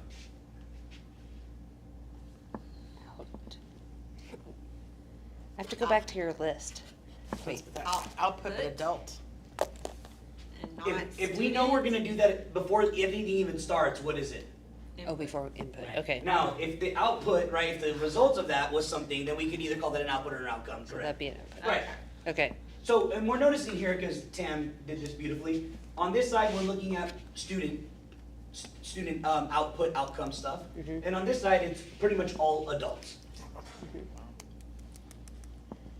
Right? And it's a lot of it. Yeah. And we're seeing a lot of like vision, a lot of value stuff. And do this and do that and do Right, and so if Not you're the shall working under nots. this Superintendent Eldridge, like, what are you gonna attack first? All of it. Crack down on? What are All we of it. cracking down on over here? I will already tell you, we've been cracking down on all of it. Right, and it's not to say that this is not all gonna happen. We already talked about this. This stuff is going to happen. But as far as we're saying a priority and a focus for the board and the superintendent and the team, right? And being able to say this is what our first priority is gonna be, so it's gonna be first priority for resource allocation, strategy, and all this other stuff. This is so much. Well, This let is once alone again- this is board like saying that- presentations, because we tried to like, okay, let's plan the calendar for updates that we're gonna get, and then I looked at it and went, how the heck are we gonna get all these updates? We're gonna be at board meetings till 2 a.m. every night. Meetings in a year. And staff's gonna prepare so many presentations, when are they gonna actually work? That's true. Which is part of why We I, haven't slept in days. Yeah. And it shouldn't feel that way. But some of them go, Together. we've been strategic Right. about. Which is why, once again, if we're focused on the Super Bowl, why are we talking about the football at the board meeting? Yeah. the type of leather on the football. Exactly, yeah. All right, yeah, the vendor of the footballs, The right? vendor of the footballs, yes. Okay, so that's why today we are going to draft our 1 to 2 student outcome goals. These are optional. This does not mean that we need to do that today. If you wanna stick with the HB3 goals that you have now and you say this is what we need and that's it, and we wanna stay this focused, that is also fine. But we wanna make sure you have the opportunity to decide as a board who's entrusted to represent the vision of the district, that you are actually gonna stick with those 3, or that you are gonna add an additional 1 or 2. Cool? All right, so this is what it looks like, right? You're gonna have that goal. Today, let's go ahead and assume that it's a brand new one, right? You're gonna add an additional 4th goal. You're gonna have X and Y there for now as a placeholder. Why do you think? Because it may not have been calculated yet? Right, we just gave it to your superintendent and her team, right? So more than likely, that's not gonna be something they have right away, right, to be able to fill out. But eventually, what it will look like is this, right? You'll have the actual percentage and start and end date. From there, your superintendent, and no matter what, this will happen, whether you adopt an additional goal or not, your superintendent will come over here and create those GPMs, those goal progress measures, for the goal that you guys have adopted. Does that make sense? Yes. So this will happen no matter what to the 3 you've already adopted, and your superintendent will come up with those 1 to 3, technically 1 to 5 GPMs, but let's focus. Can I'm we sorry, just Liz. pause on the 3 that we've already adopted? So the House Bill 3 goals are 3rd grade reading, 3rd grade math, and college career military readiness. And we adopted those last year, re-adopted them, because you adopt them every 5 years. Correct. And so at post-COVID, we looked at all the results, and then administration worked with us to make the markers that they felt like were measurable or achievable over a 5-year period. And so we are already on that. And last week at the board meeting, when they presented on those 3 goals to us, and that's where that line came in, where they were like, you've already met on 25 and 26 for your reading goal.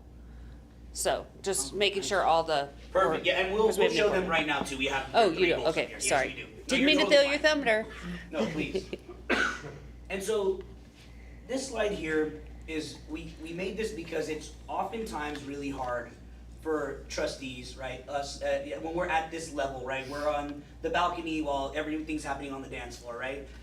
For us to actually see the impact that this 5-year goal is making, right? Because, I mean, this is a big 5-year goal. It's like, how does that look like on the ground with our teachers every day, right? And so, we have this. If the board goal in red is for 3rd grade students to be at meets in math, in 2030, we're gonna go from 45% to 65%. Superintendent has to go back there and go, all right, what does that mean for us on an annual basis? Well, it looks like it's gonna be a 4% annual growth target for our 3rd grade math students, right?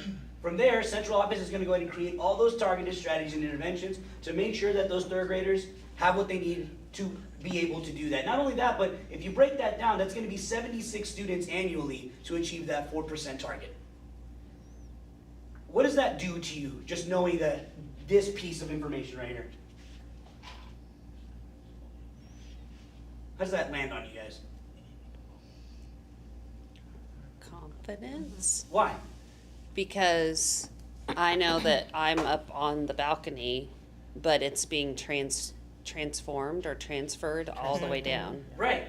All the way to the point where now in the green here, the campus principal and classroom teacher, right? We have these plans that are going to be executed that are all aligned to whatever strategies the central office came up with and implemented on down. Right? Knowing that it's 76 kids in the district in 3rd grade that we need to move every year for 5 years, right? I guarantee you every single teacher, and I'll say this on behalf of my own experience, I knew who those 5 kids were in my room. Now, did that mean that I only focused on those 5 kids? Absolutely not. But I did think about all the strategies and all the, the lessons and resources that I needed to go ahead and implement that benefit all my kids, and mainly those 5 would really receive a lot of the benefit from that. But it's not like I only gave those to those 5. Does that make sense? Yeah. Okay. Any questions on this, or Tam, do you want to add anything to this? Well, I'll just say too, we have so many great, innovative and creative principals that what they do at the campus level, and we've seen it, we give them the goal that it's amazing to track, and we've seen it in the data, what different schools do to achieve results. And then they've started sharing in our meetings, so it's created a whole collaboration. But they don't get to see that because we don't have it broken down like that, but I just tell them, like. And we'll kind of get there too, and later on with the monitoring, stuff that's gonna come after this. Because there are inputs that work, right? And there are Right. things that, and outputs that we're looking at, you know, like the GPMs, that like we'll be able to, they should maybe know what is working, right? But we're gonna get there. Does anyone have any questions or anything about this slide first though, before we move Well, on? I would just say, I think that would be great because, you know, we have all these campus improvement plans and they, you know, they just trust that we're gonna do them, but I think it would be a great time, as we accomplish these things, that we could highlight those that have been put in their campus improvement plans so that they, my goal would be to have a principal come and say, you know, this was our goal, look what we did, so they actually get to hear that.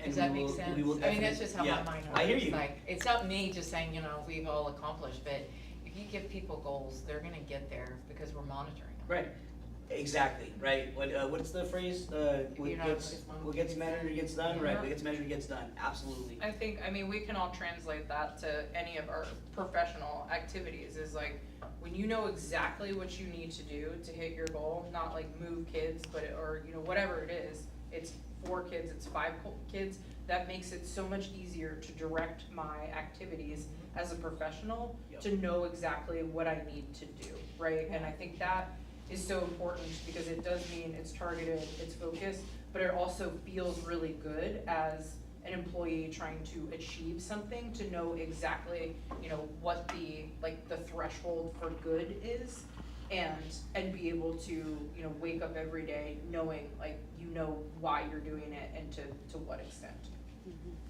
I think to Dr. Eldridge's point, like the goals, we've layered these into all the campus improvement plans, but the power in that is really that bottom floor, because they get to then strategize what do they need to do at each of their schools. Mhm. So part of our work sessions this summer were for them to come in and strategize really what do their little GPMs need to look like for them to be able to move their levers 4 or 5%. And so that really is powerful, because every school, the dynamics are different and what they need is different. And so we can then leverage support and resources from our department in a way that best differentiates and caters to each school and what they need. And I think that's really the power behind that piece of it, because they know their school the best. For sure. And the board is who has created this clarity, right? Like, that is Right. why this role is so important, because you are the people who allow every person in this district to be able to know what good is and know what they have to do to get there. Because you've defined it, you've defined what good is gonna look like. And ultimately, there's gonna be a lot of stuff happening down here, because this is the ground game, this is every single day, the stuff you don't see. But ultimately, it's because of that thing you put in place, and because you're gonna stay up here monitoring, that's how you're gonna know whether this stuff is working or not. Okay, Key phrase in all of this is alignment. Yes. And we have not always, over the years past, had crystal clear alignment. And I believe that both the board encouraging the team and Dr. Eldridge to work that way, we have accomplished much more, making sure that we can trust that there is alignment. And so we don't have to have 87 goals or 80, we have alignment across the board, and it's happening at all levels. love it. Thank you, Trustee Shackman. There's a trust factor that happens when we see the alignment, but then we can feel it and hear it.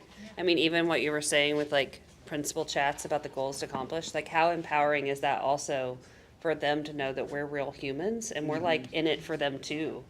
And that as we're entrusted in this position, I don't want people to see us as the people behind the dais that just make Yes. these crazy decisions. I want them to know our hearts in this too, and like, we're Yeah. championing it, and this clarity can really support that, so that we can do actions that help them feel supported. President Happy, I'd love that you said that, because if you are entrusted, because you said, right, it's gotta be rooted in something, right? So what is the messaging here? It's like, this is what we said was gonna be our priority and our first focus, and this is what I'm gonna stand on, right?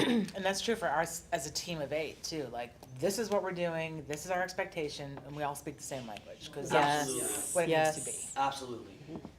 There are 3 types of goals, because now we're gonna actually start getting into the goal drafting process, okay? The first one is, where do we expect students to be relative to where they started? This is known as a growth goal, right?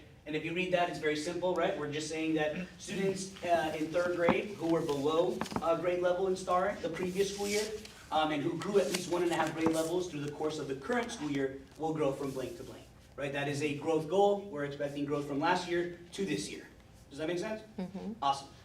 The next one is a comparison goal. This is always going to measure or try to close a gap, right? So the gap between average STAR, ELAR scores of third grade students who were at approaches grade level in the previous school year and the third grade students who were at meets grade level, essentially that gap will decrease from blank to blank by June. Okay, so it's always going to be closing the gaps. The comparison goal is always going to be closing the gaps between two student groups. Okay, and then notice that there's a star on this one.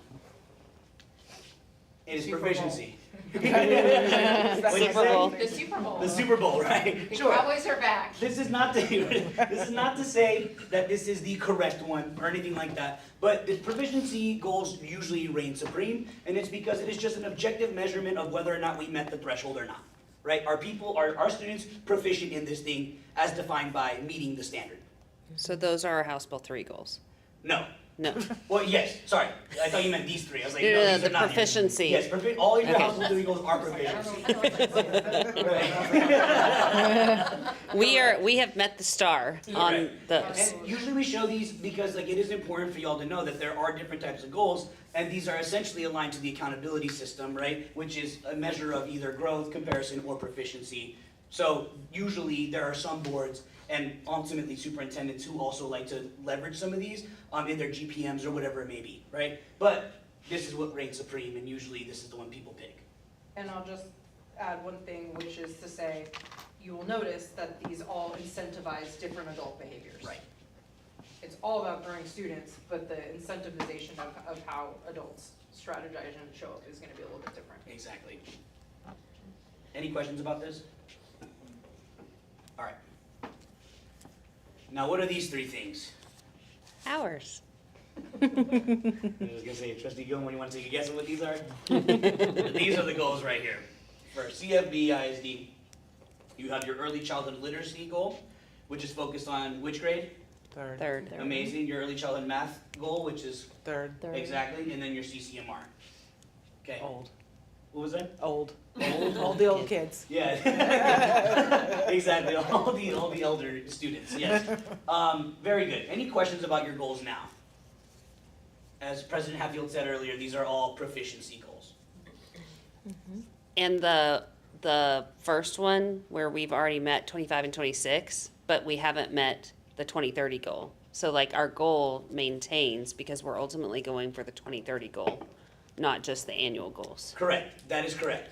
Because Yeah, I've been that's been a thing in my head is like, do we need to adjust the goal? But the goal is 2030. It was the annual targets that you met. that we which met. means you're on track, which Right. is good, and allows you to be confident that we will continue to be on track. But you're right. Part of the the thing about education is you have to grow and then maintain that growth and then continue to grow, right? So that's why education isn't as clean as this. It's always going to be a little like the stock market in a weird way. But all right. So these are some results from your survey. Who remembers filling this out? The other form? Oh, yeah. Very good. And there were a few different things in here, right? We have some pre-K, focus on third grade financial literacy. We have some focus on middle school, right? Both in math, science. I'd see bilingual STAR reading proficiency and STAR math. So you can use this, obviously what you wrote down, and do we have this printed out? No, Okay, there was something else that we had printed out. What was it? it's the scorecard. Oh, that's what it was. Never mind. You can use the scorecard as well, right, for ideas as to what you want to draft as your optional 4th or 5th goal. Just remember that this is an optional 4th or 5th goal. Knowing that less goals means more focus, right, for your superintendent and her team. More goals means a little less focus. Think about it this way. If you have 3 goals right now, you can expect 33% of your superintendent's time, energy, effort, resource allocation to go to those 3 goals. If you come up with a 4th one, you're now asking that to be cut into quarters, right? And then 5 goals, now it's 20%. once again, this is not me deterring whatsoever you guys from adopting a 4th or 5th goal. It is just, once again, being realistic and knowing that, cool, we only have so many resources, we only have so much time, human, capital. There's a lot of things that you have to consider as you do this. So that's why we always just try to throw that in there as well. Because that also means more GPMs. All right. Any questions about that or additions from superintendent or my teammate? Cool, then let's get started. We're gonna break into partners here, okay? And what you're gonna do is you're going to start to come up with your additional goals if, once again, you want to adopt an additional one. How you're gonna do it is you're gonna just tell us, be specific about the student population, so what grade, be specific about the actual skill that you're measuring, the measurement that you're gonna use for that skill, and then whether it's a proficiency, growth, or closing the gaps goal. Is this clear? We're gonna start with partners. Superintendent Eldridge, you're actually going to get together with, Trustee Barnes, I think so, yes. I was gonna try to see if I wanted you with somebody else, but I think we'll do, Kim? What's that? no, for sure with the Okay, trustee. okay. Yes, this is like part of the team of 8, right? Okay. So, and I don't want, Tim, what do you think? He's serious. Just assign us. That was kind of rude. Not you two Right, together. two together. Oh, you're right, we're Yeah. missing one person. Yeah. I'm so sorry. That's not gonna happen. That's my bad. This was I mean, that's what I was counting. Yeah, that but I would was have like- worked if we then had, I was like, my what bad. for Marjorie? Let's go ahead and just do 1, 2, 1, 2, 1, 2. Is that cool? Yeah. All right, because trust me, you will have time to talk to Boys versus different people. Boys versus All right, let's go ahead and take 10 minutes Yeah. for you and your partners. Remember, what you're defining is student population, what skills being measured, the measurement tool itself, and then whether it's proficiency, growth, or comparison. All right, go ahead, 10 minutes. go. Okay. We both share middle school, so. And that's what I was thinking. But what in middle school? Didn't you say yours math? Did you say math or reading? Yeah, math. Well, then let's go with 7th grade math. But why 7th? Right. 8th grade? Because it's the end of middle school? Or which one would you do? 6th. You don't know why? Tell me, because I already know you have this in your mind. So, well, You I gotta post it had- on your arm. I know, right? Well, I picked 5th, but I can like, The noise tells but I'll explain my why, or and that then there's a we can go a different route. So A, Okay. the 5th grade student achievement was lower. I Okay. don't know what's happening. Where do you feel on But Wanting that. I put my more curriculum hat to on, be in. and You have your what? my curriculum hat, Oh. I put my other hat on, That's fair. and are fractions, basically, Okay. these are or the ideas for you foundation to of draw rational from if numbers you would like, so. happens in 3rd, These are 4th, not the and ones. 5th. And That's if you correct. don't have the So you foundations of may- rational well, numbers in now 5th grade, essentially three different you will not be sources to successful in draw from, algebra. but Like, there's there's, tons of like, quite a bit evidence of that shows overlap. you have to have that foundational knowledge to be That's successful in fair. algebra. Like, the board. So then that's why I was like, English language. is it 5th Maybe grade? that Because becomes then an overall I know that they're gonna get them ready for middle school. Because at the end of 5th grade, you either go on to the track to do algebra in 8th grade or you don't. But like, hey, seventh grade. So I was thinking more from that perspective, and I don't mean this to say that, but like, if my goal is that we have higher algebra attainment, or even the 7th graders that are low, those 7th graders are low because they're missing foundational skills. 3rd grade, our 3rd grade goal is hitting addition, subtraction, numbers, with whole numbers. For 5th grade. Our 3rd grade House Bill 3 goals. Right, but that's supposed to be to benefit 5th, but then in 5th, you're supposed to develop for 7th. Yes, but also our 3rd grade is counting whole number operations. At 3rd grade is where they start with fractions. And then 4th and 5th are the critical foundational points, fractions for 7th. Oh, well then let's do So then 5th I grade. was like, and then I looked at the student achievement in I 5th don't as know, well. I mean, So I was like, I think if we were to get 5th strong, then more kids would be able to go on the algebra track. Okay, then it's 5th grade. If we want to do it. She just walked away. She's like, Never mind. Me, got it. what is the It's not our there fault. it is, the percent of fifth grade students that score meets and above. No, not on the star. So Yeah. we need to reword that. Why not on the star? On reading?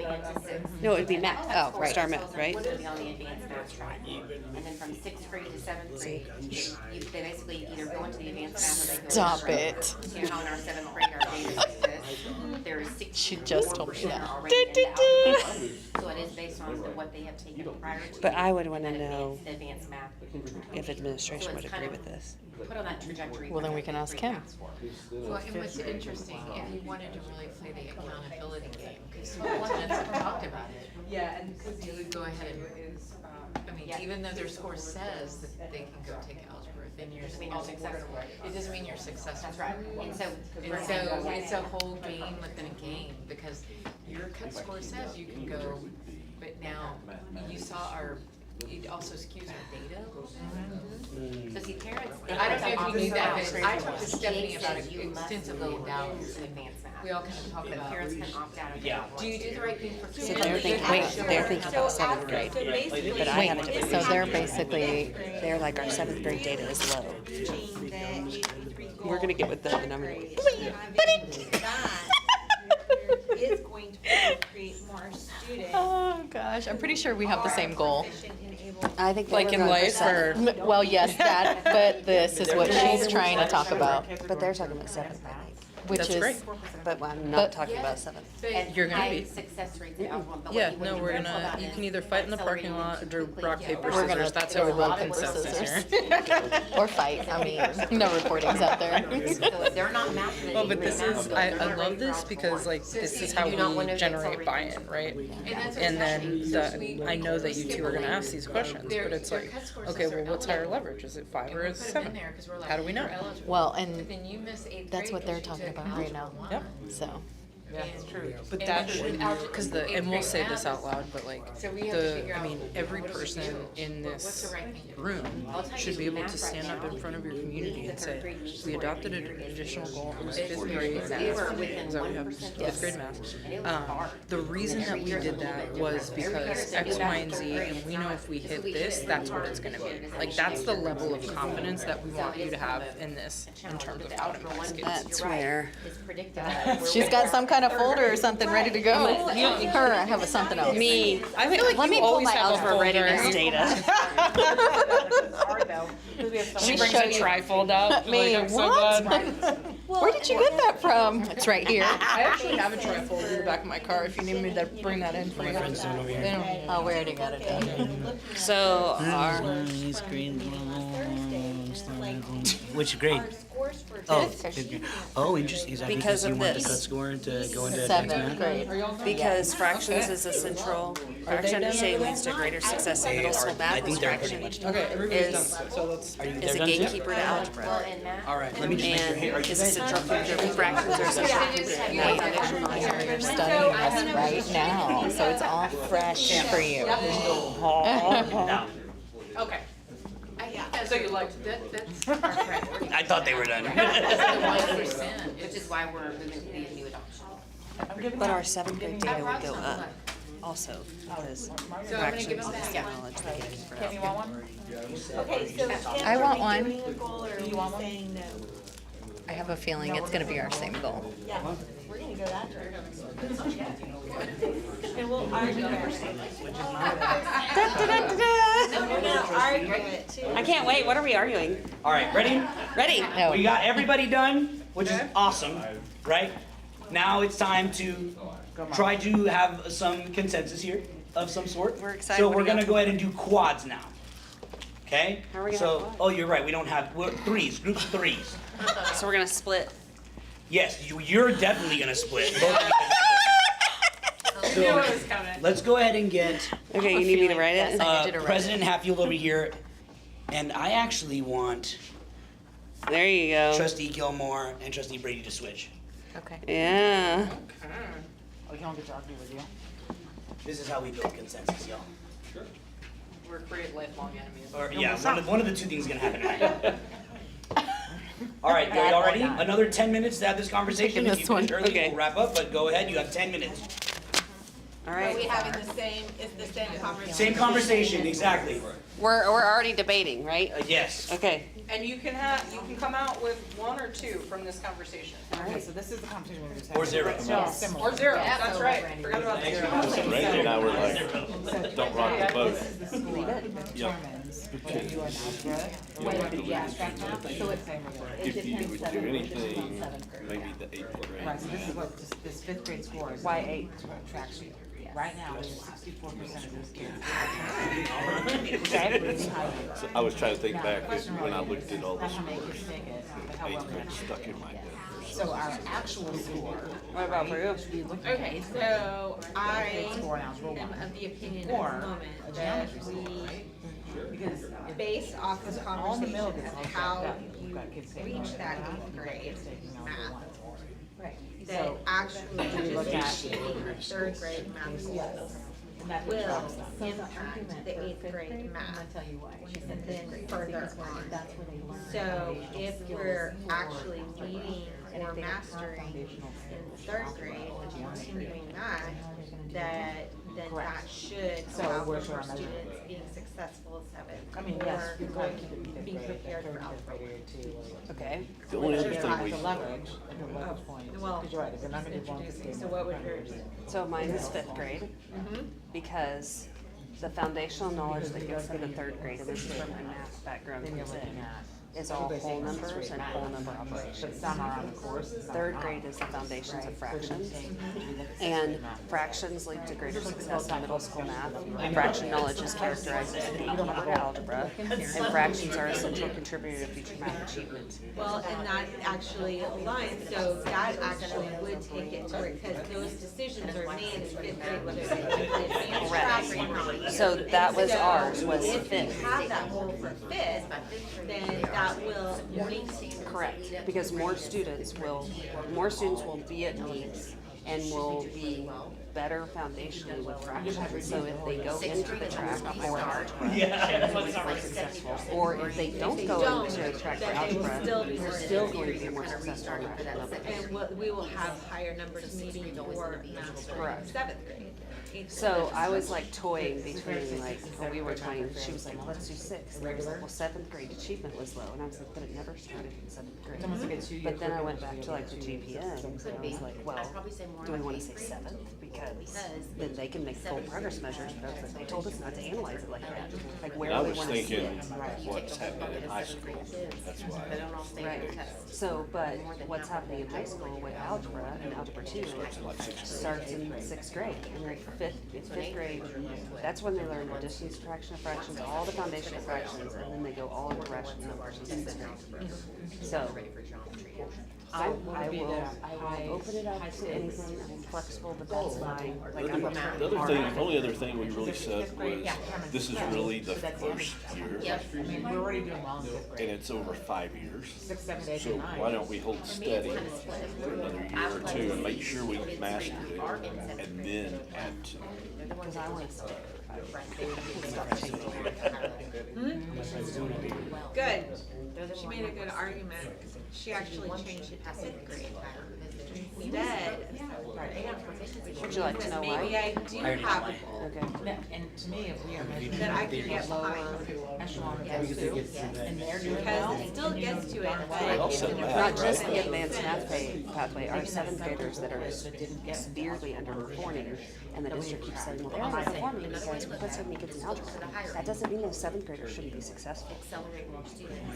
And so if you get fractions right in 5th grade, that's the central contributor to future math achievement. And fraction knowledge is the gatekeeper of algebra. So it would, no matter whether it's hitting your advanced academic pieces or it's hitting your regular kids that are gonna take algebra, if you get fractions right, foundations, it's 5th grade Here's is where the it other should thing. I hear you, the fundamentals. the fundamentals, you got, because you switch to rational numbers and doing decimals and percents, but they didn't have fractions, right? I think it's interesting, we all said math. Focus on that. What were you under the impression? We didn't say to change anything, we just stayed and make sure, get further into it. before we start adding. I mean, it's kind of She made a good point, but we said if we do anything, it would be math in middle school. But then when she, Broke it down the way you broke it down. so, and my wife, I'm married to a math teacher. So he's This channeling might be his wife. You might be like, let me call So my the joke, friend real quick. I need to the joke at my house is I say, I went another day without using algebra. So she always points out how I use algebra every day. Gotcha. Keep the conversation What going. you're saying is Right. where I struggled with, I struggled with math. There's the When heads we of grade. started it. Yeah, it does. When we started doing, fractions, I was good until we started doing fractions. Because you said I'd rather play I could football talk or- for hours about why it was fractional. Right. I have a feeling we're just What were gonna you have saying? one goal. Here's the thing I also come back to though, is that, you know, we, according to this way of building it, we have they are pretty broad yes. goals. And then Across the board, we have to then That's our trust focus. that Yes, Reading. totally, those goals absolutely. are Yeah, very that's why I put it on my well list. illustrated, and Yeah, that we got reading, we're those going. go to Well, Carrollton and her team, and they come up So where do we with focus their for middle school? yes, goal progress. Yeah, that's our And then For both, like reading or math? we'll Would it be hit elementary different school? points. So I do wonder That's the. But if where would we start? we So are. as a goal, what would be for us? Progress measure. Like what grade? Well, but if we were We're introducing, more eighth graders? so then the question would still become what, or don't do it at all, which if we look at some of the CCMR ones, we see that that ends up being all about like, you have CCMR, you gotta get CSI and interest-based certifications, which don't always hit the fundamental math and reading. So I feel, it still feels like there's this gap in math, we know we're undersupported in math, and we know the middle school. So like the Do way we it also is, need to have one for high school if CCMR is in well, but TSI would also be. Okay. So we don't, but we don't know But what, write it down for. so TSI is the achievement measure, but we don't know what you're saying. Oh, So we're gonna then again, we have to decide, knowing that she gets to choose whatever she thinks is best in CCMR, do we want another one? I feel like reading is gonna make a difference. And then we can ask. That's, I mean, there's so much evidence on there. Something to do If we with crash the Just burn, going all the way through. So if it's like, And I think we're all we in didn't line know for that that. as seventh graders. Absolutely. But I don't I know. would be way closer to, So what I think 4 is enough. Whatever percentage I think- this is. I agree with you, I don't wanna fit. I agree. Yeah. But I don't know, I just feel like Yes, but to be able to really make gains, not only if we think they're all the way to CCMR, there's not enough in there. But I can, Seventh grade would be. this is what. No, I agree with, I mean, And would be 5% that was less my than the eighth grade goal initial, would be. No. that was my initial Oh, thought, right, as to what Kim and I were talking about, that was gonna be our goal. And y'all were what grade? 8? Well, we were hitting 8 at first, but then we were And then our guardrail and under. so when I talking came about back, 7. 2 minutes. They told us. So if you have not reached So- an agreement, But then I just. You have 2 minutes. Then we thought. What would be our check-in under the eighth grade goal of Maybe reading? that We're going goal somewhere is different. actually something of Well, growth, you would or, still, yeah, you would still a want. goal progress measure. But it probably won't be, because the CCMR is gonna be the TSI, like Is that what you're thinking? IBCs, You all gotta those think other about levels. we're thinking district. But if we don't know, it's like a mystery. Well, yeah, but that's Yeah, but we why, want Gotta go. yeah. But don't you think also that if we institute a 4th goal and we decide that now, then she's going to adjust her goal progress measures to also recognize that there was More support. significantly. So if we took it out, then we don't know what she's gonna put. She could put something about reading and math. Seventh But grade, we that's- increased over the prior That's year. reading, right? I haven't seen Okay. it. Isn't it math? VIP, So maybe we need to do the same thing. it's already in there, so we're not asking a lot. Yeah, but that's what I'm looking. It's in the same, I'm talking about the like, seventh grade, I know, So- but I'm saying I if just- eighth grade um, reading. there's just also- continue what's working. Marjorie, the other thing We were at is, 51 like, last year. continue what's Yeah, so working. from You could argue 51 on reading, like, I don't to- know reading as was much, a but fair like, amount. reading to learn versus learning to read. That you learn to read instead of reading to learn type of stuff. But how do you measure that students Cause see, have, that's the last, are so using the seventh reading graders coming in, comprehension they were at skills? 46. And that's what we really want to advance. 5%. But I don't know how to measure. I gotta go back. I mean, you measure that So just it's like gonna be everyone 5% else. per year, So so I'm it's saying 20%, so it'd be that's 70. But when Kim, it's how like, do we get those I specific? just, I feel like I don't know it's those getting too numbers here, but specific. how do You know we what I get? mean? Well, So it should you be. have, Yeah. you you measure a lot of this by not measuring. Exactly, you can't measure it. You can measure it by measuring like how are you doing this, this, and this. And if this is all moving forward, then Students, they have to learn more achieving, complex right? vocabulary. So really is. Also, they're getting I think external the support. EB, Yes, Excuse me, they're getting external help and we're not. You can always ask. Will You had an entire PowerPoint built already. You are the expert. All right, y'all. She's gonna get mad when I don't have all the So we That is decided- time. we decided What did we that- decide? That is time. that's fine, yeah. If we do. You either reach consensus or you haven't, We can and the also answer say is zero. nothing. We're done, we're done, we're Okay. done, it's fine. We're negotiable. Fine. All right, This is incredible. actually pretty interesting. Yes, make your way back to Yeah. your seats, because I'm excited to have this conversation whole group now. All right, and obviously we have some experts in the room who we may want to tag in this conversation, right? Because this is in collaboration with them. Yes, So, Kim has her computer up with all the data. I don't want to get reading and science confused, so. I have the data ready to go. Okay, So- there you go. I will go ahead and just, who wants to volunteer from your groups as to what was said and what you guys decided on? Which group, the bigger group or the smaller group? They're the same size. No, you're going to the whole, you're going from the Oh, part to gotcha, the yeah, whole. sorry. See, we're talking about Like fractions. 3 and 3. Yeah. Yes. Let's do from the right side first. The people who are over here. So who's Okay. speaking for this group over here? Is Kim, it- Kim can do Okay, it. go ahead. And then I'll Trustee add. Brady. From this last meeting, so we had a lot of discussion about math, Okay. because it clearly needs to be our focus the next year or two.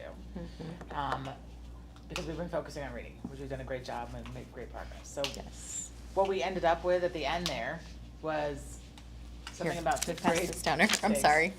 Something about fifth grade EBs that to meet grade level or above on STAR Math will increase from X to Y by June of 2030. So you're going specifically with 5th grade and then 5th grade emergent bilingual students specifically Yes. Specific. In math. Yes. In math. in math. And that will be determined by what measurement? I guess whatever Fifth the end of grade. the year star right Yeah, now. right now it's star, As it is, yeah. right. Is that correct? Did I get that right? Yes. I'm gonna draft Because- it up here. I mean, Thank does you. it have to be star? Can it? What else? Wouldn't it technically be does not have to be math star. for us? It can be anything you can say is an outcome at the end of a cycle. That can be what you can make that goal that. would be I more would li- realistic to say map right now. Yes, I would like to change it to math. Stars more up in the air and Yes. have to go away. Sure. Same. Okay, map. I'm sorry, Tamara, we'd like to change it to star. But there's not a meets on map. Then we'll change You're it. right. There's not a meets on So math. show There's the progress, what is so it we can intervention or something And- like that. And we're still gonna have star for 2 years. Yeah, that's not going away. Yes, but is star really measuring what we need within our district? I don't know, but if we have star right now, if all of the goals were based on star and star changed, then we would have to adjust all of them together.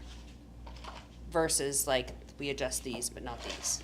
I mean, we use MAP as our progress monitor, Right. you know, and that's what we're all, how's that?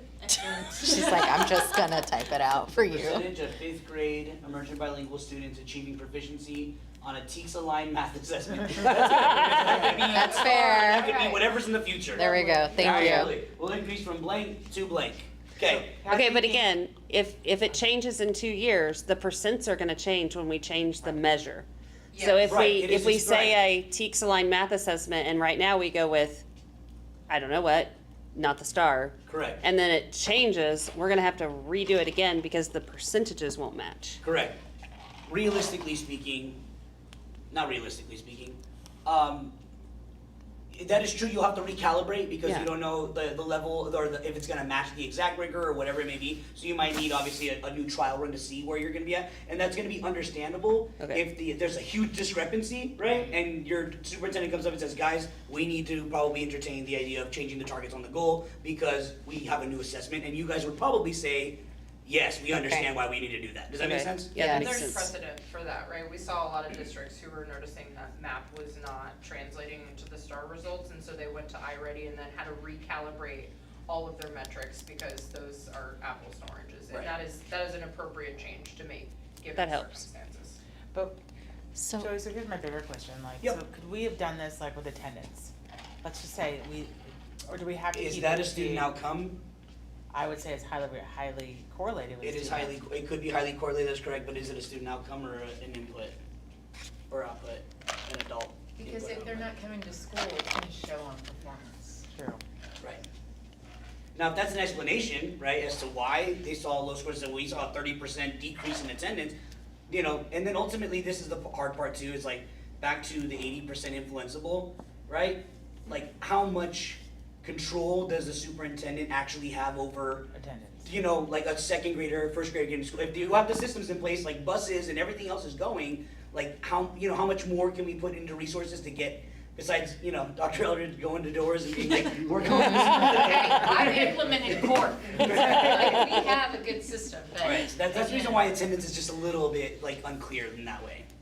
Makes sense. Yeah. I guess my question for fifth grade emergent bilingual is, you know, typically we have to look at how many students and then, you know, it's a year of instruction. So is it just that one group or? That's my question. How did y'all arrive at emergent And it bilinguals? just- I mean, we know math is a focus, but out of fifth grade, as you look at students moving in and out and when they count for a test, I don't know, how many was that last year for fifth grade? Do you have that number? I'm pulling it right now. Okay. Well, I mean, I think- I always analyze numbers and I say if we wanna show that we're doing a good job in math, is that the best subgroup to pick? I mean, these are just my thoughts out loud. Absolutely. Well, and And that's that's a a great- Can I just collaboration real for quick, us. because Go ahead. I've not heard anything else. I've heard fifth grade emergent bilingual. This group also talked about another thing. What was it? Fifth grade. It was fifth grade, but it was not The emergent subgroup. bilingual. Okay, so we've reached some consensus, which is we're talking about fifth grade and we're talking about math. So we, both groups agree that those are the two, at least those two areas we agree with, correct? Right. Awesome. So that's awesome. Guys, this is like the quickest we've reached consensus with any board so far. All right, this is incredible. We're So now you're really GT. just deciding on if we need to be specific about our emergent bilingual population or be broad and talk about all students. Is that correct? Yeah. Right. Well, I would break it down anyway, but they don't. Well, Correct, and yeah, that's- obviously, yeah. I mean, the emergent bilingual, again, that's going back to, that would be a goal.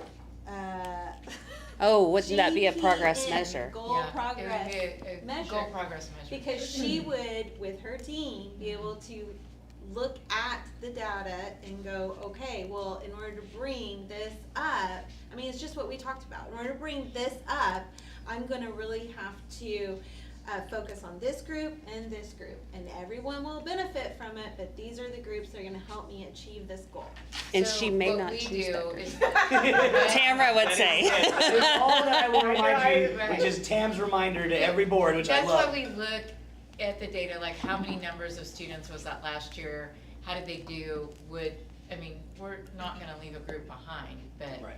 how many students was So it? in the fifth grade, in math, we had 435 students that did not meet standard. Of the 435, 303 of them were economically disadvantaged.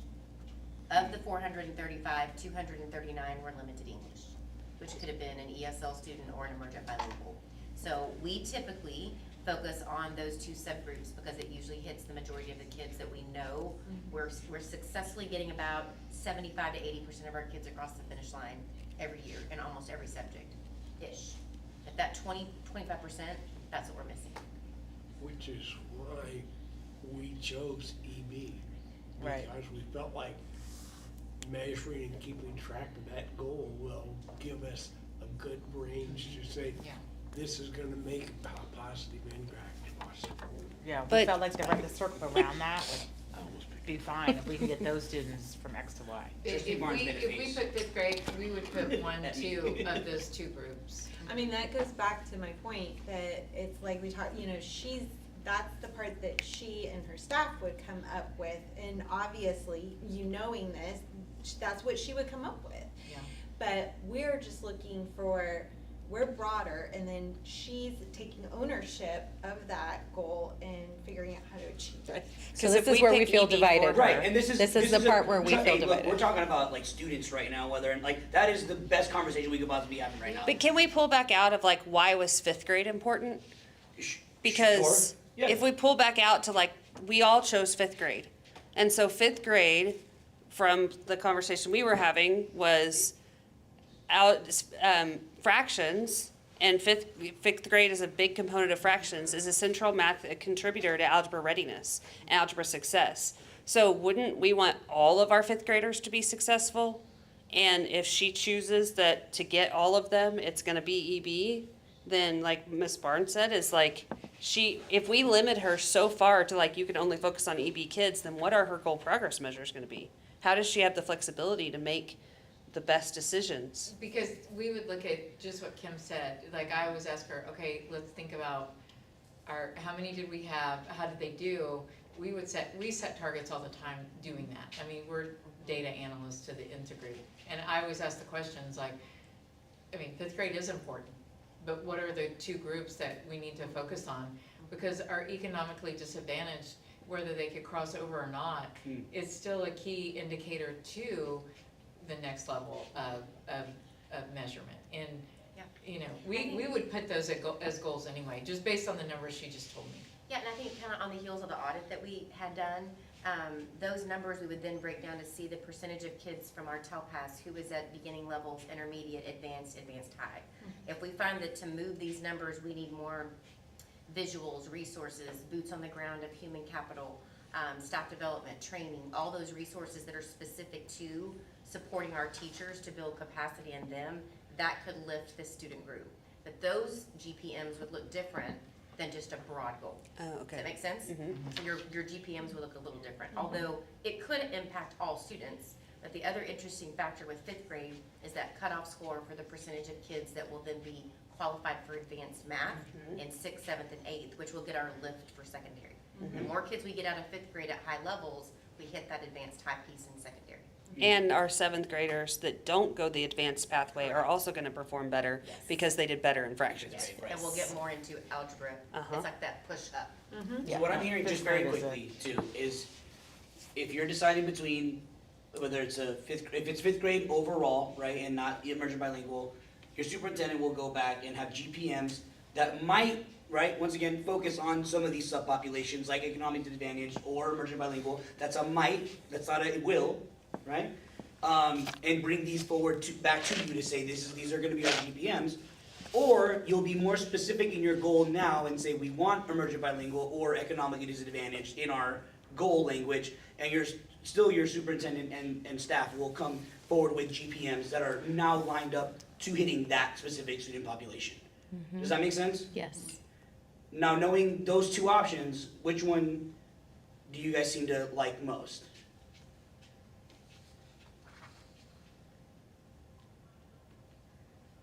This is hard. Which one do you wanna crack down on the most? I mean, I just want to crack down on math. I'm just cracking down on it's math. math, it is, just, I mean, the numbers are there. I mean, I'm still of the opinion that if, give her the second one where it is more broad, that within, they're looking at the data and what kids are being missed, that they're going to come up with goals or whatever. Progress measures, yep. GPMs. Yep. It's GPM. gonna take me at least a week to remember that. That are going to align with probably the first one because they know that that's, an area that will bring up all the scores. And then if we go back to that slide where like we're up here and there's like 4 levels between us and them, 35? like that also allows for the flexibility to go all the way down. Because maybe at one campus, Right, that's what I it's, was gonna say. Yeah. they need to work on, I don't know, I'm gonna make up the geometry and measurement strand to bring theirs up. And this one needs to work on visual aids because they saw a dip in something else, but it gives them more flexibility all the way down. So I'm with Ms. That's Barnes. really good, yeah. That's actually a fair That's argument. very, yeah. Well, and another important factor is not every one of our campuses has high percentages of emergent bilingual. Right. So if you really want this to be an all-in, it might be better to stay broader. So now I was gonna say, is there anything additional that if you saw would make it easier for you to make this decision as a board? Or do you have everything you think you need in order to make that decision? I think we have everything we need. Okay. So I guess we'll just do it very kind of like simple. It's like raise your hand if you like all, or raise your hand if you like the specificity of EB students, okay? Go ahead and raise your hand if you like all. Okay? No, it's fine. It's unanimous. One. Let's go home. Good job, that was Break. awesome. You guys, I kid you not, the last board we worked with, we did not do that, so. We get to revisit what a fun time we've had tonight. Because We get to go through all of it. Just, yeah, You got so excited. Just to remember. a I don't know refresher. why. Yeah, we actually have a embarrassing confession to make, and maybe you guys can help us with this. I'm not embarrassed. Is there any way where you can just start, on PowerPoint, not Google Slides, on PowerPoint, where you can just start to present mode on the slide that you were on? Because I haven't figured that out, and neither has anyone else in my office. It's the icon at the very bottom that looks like a little screen. Are you kidding? I can show you. Kim loves PowerPoint, It's right trust me. Because I used Google Slides my entire career It looks until, like- It's out, it looks you like have a to be little out of screen. it. So you just oh go- my gosh, that's been there? See, we could teach everyone. You and me and Gabe are all moving up here. Yep.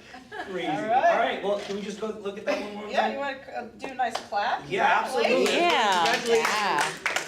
CFP ISD Board of Trustees, you have now considered the adoption of your fourth additional goal here.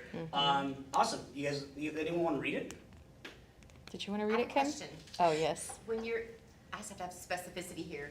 Achieving proficiency, are we talking about approaches or meets?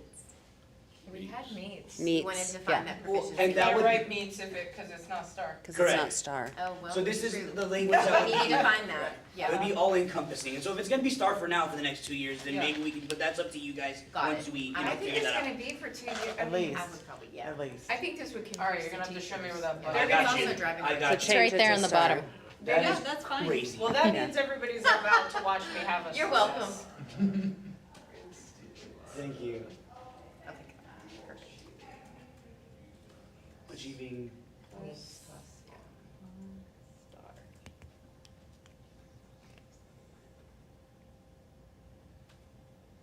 We're all watching. Okay, down there at the bottom. Down there. In the Just PowerPoint. change achieving. I before E. Except that's- It is. What do you want me to do? Just change it. You want me to spell it right? Yeah, oh, wait, I mean, or you could just spell check it, I guess. A is neighbor or way. There you go. There you I've go. never heard second Okay, part. down there at the bottom, Yes. right next to the minus sign. Never. That. Yes. That's why I can't spell at all. Wow. See, come to CFP to grow. We grow together. So funny. All right, well, congratulations. What is that thing? Grow The percentage of together. fifth grade students achieving meets plus on STAR math assessment will increase from X, obviously, right now, until we film it, in 2025 to Y in 2030. Congratulations, guys. Woo! All right, so what's next? There's the next part for you guys. Since you've adopted that, your administration is now equipped with what they need, they have the information they need to go back and create those goal progress measures. We'll be back on September 4th to do that with you guys. At that same, well, not at the same, the next time will be a guardrail setting, that's with the values, the conversation we had earlier, well, we will set those in the exact same way we just did the goals. Does that make sense? Yes. Awesome. After that, your superintendent will go back and come up with her reasonable interpretation of those values again through the guardrail progress measures and bring those back to you once again. And then the board will iterate as necessary with those GPMs and the guardrail progress measures until you formally adopt them. Does that make sense at a public meeting? Yes. So on the September 4th, just remind me, because that's our board meeting, are we presenting those? Yes. What are we? How are we having a workshop? It's not a workshop, that's our That's a Board board. meeting. Yeah. Board meeting. Right. So, do we anticipate, so I guess it'd be a question for the board. Knowing what we know about tonight and the House Bill 3 goals, they're gonna go and make the GPMs, and they can present that to us at the board meeting. We can give them feedback in the board setting, but do we anticipate that we are going to be changing GPMs?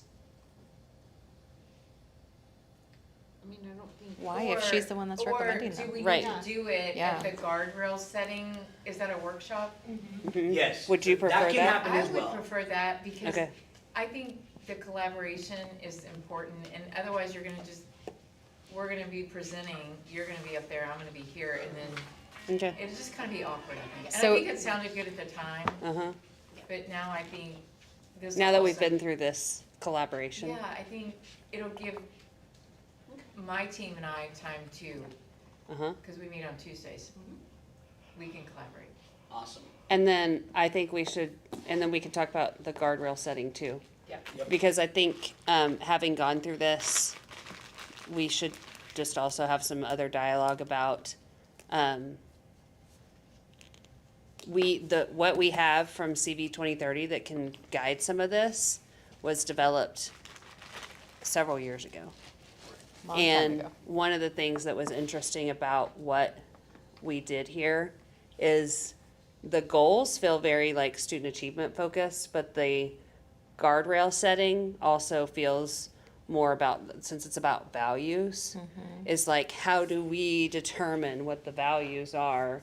And I think I'm wondering if we need to do more work around it before we set in stone that like, this is going to happen on September 18th and we are going to do this. But I would wonder from the presentation tonight and the information you heard, what you guys think about that with the guardrails. Like, do you feel like you need more information either from the community or from each other? It was a work study enough to be able to set guardrails. I think so. I think so too. You think so? I think so. I Okay. think the 18th, we present, we have our goals and measures, and then you do this same process with the goals and then the guardrails, right? I think it goes hand in hand. Mhm. I think too, there is, there's an opportunity to do a hybrid where you could draft some guardrails, and if you wanted to spend some time getting some community feedback on, do you feel like these are still relevant in terms of encapsulating the values, like that would be Right. optional as well. That way, when you come back for that workshop, you can say like, all right, cool, this is what I came up with, but it wasn't just because of me, in my own opinion. It was like, I talked to community members as well and heard a lot about this value here. Does that make sense? So it kind of takes the kind of ownership, and I'm not saying ownership, I'm saying more of like the collective community is now kind of in the room with us. Mm-hmm. Okay. Okay. And that's just obviously your process, so you guys decide how you want to do that. But we can also help facilitate that discussion on the 18th. Right. Okay. All right, anything else? Any questions about this timeline? Right Awesome. now. And you're gonna email that, right? Yes. I need to review Yeah, you will get it. the GPMs, Yes. shall Are you nots, having and it? the. Not yet. Well, I just, like, Flashcards. Okay, y'all, we are going to talk a little bit, now that you've done this amazing work, right, to fill out, round out your vision. We're gonna talk about how we're gonna interact with that as a team. And we wanna have some discussions here. So the conversation that we've had tonight, right, about inputs, outputs, and outcomes, why is it so important? Like, why do we spend all this time talking about football and who owns what and making sure that we're clear on the difference between inputs, outputs, and outcomes?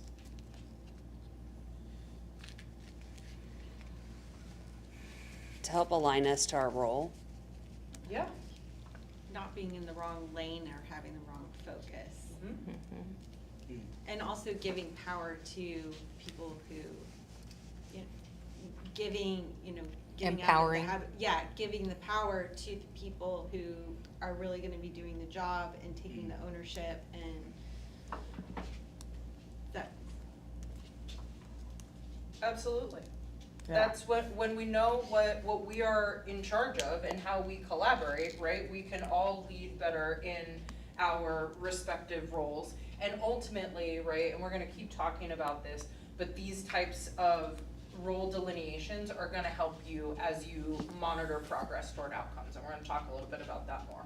But this is really the conversation that, we wanna have in terms of high functioning boards operate in this middle, which is informed oversight. And I think Trustee Brady and Trustee Barnes and President Hatfield, you just said a number of different things about why that's important. So uninformed rubber stamping, right? And that's just whatever your superintendent says, everybody's like, yep, yep, yep, yep, yep. Why, we have written here, dilutes the administration's accountability and increases the board's responsibility. Why do you think we wrote that?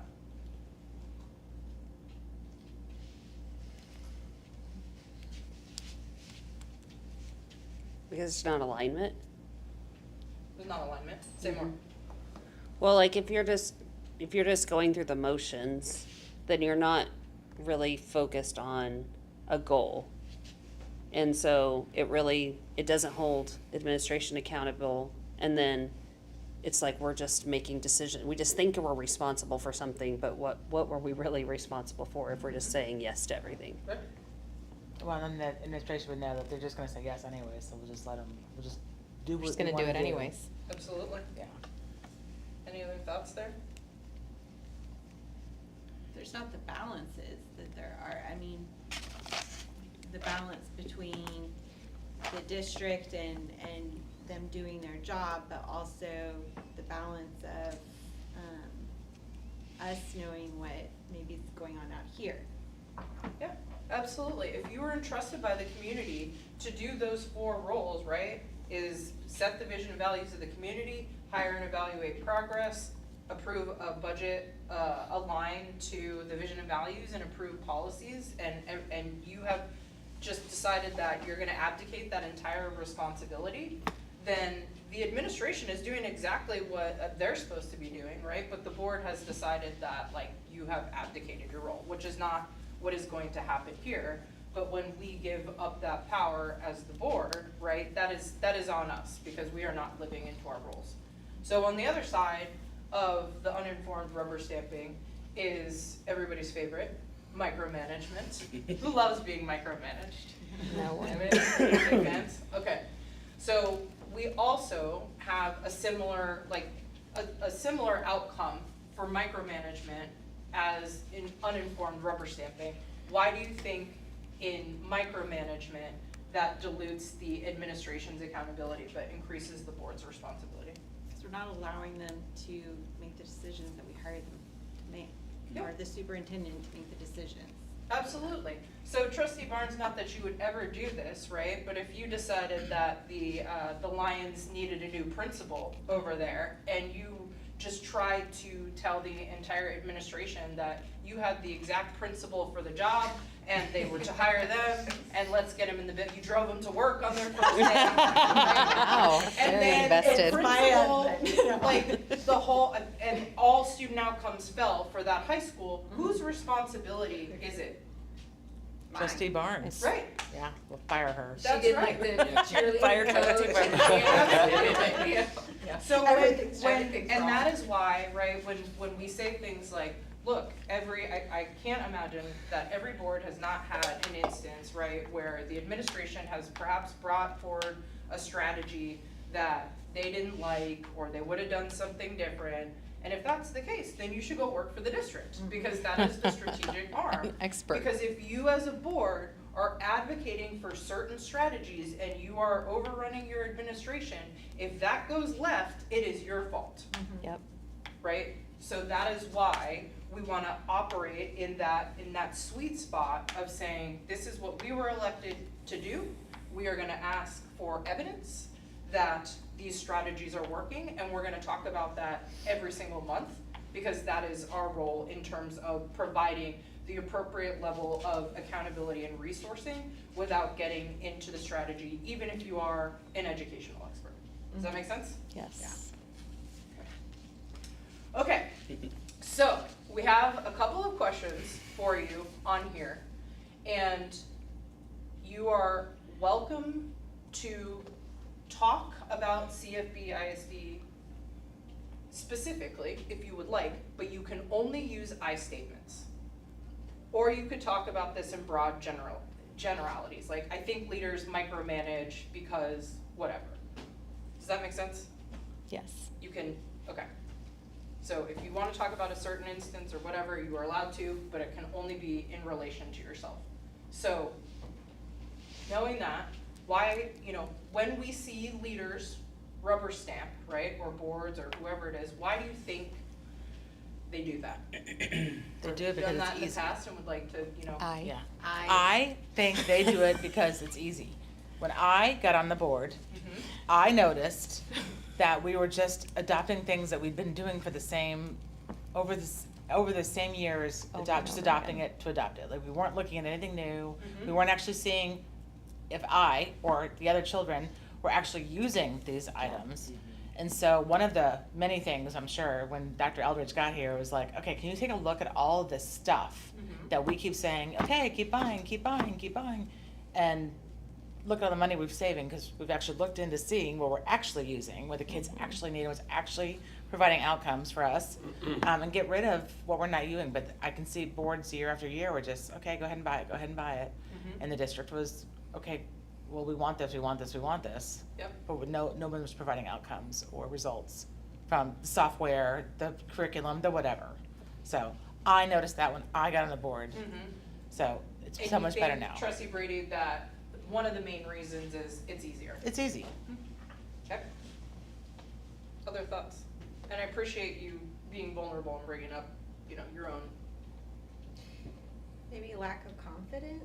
Lack of I think confidence? that maybe, yeah, I think that maybe some people will tend to, maybe rubber stamp things because of lack of confidence, lack of education, and learning what their roles are and how to work with other trustees to, you know, like you said, tonight was kind of an unusual thing that we all came up with one goal very quickly and were able to talk it out. I would imagine that in certain boards that doesn't happen. So, being able to have the ability to talk about things in a place that's safe and talk about what we want, I think that would be a reason why rubber stamping might happen. It's just lack of confidence and not having an education. Absolutely. Any other thoughts on rubber stamping?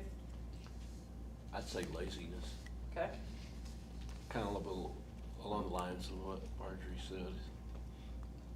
Laziness to educate yourself on what's coming at the next board meeting. Don't spend the 5 or 6 hours to educate yourself. Yeah, y'all spend a lot of your personal time, again, for free 99, getting, you know, prepped for this, right? Yes. It's not, I mean, this is not a cushy job. It is time intensive on top of your personal and professional opportunities, right? Right.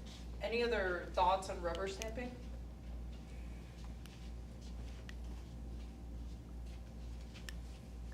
I think Sometimes, those- oh, I'm sorry. I was No. gonna say, Please. maybe sometimes it's to make the community happy Mhm. or to just keep it going forward the way it used to be, no change, because it's scary. I think people think that change can be scary.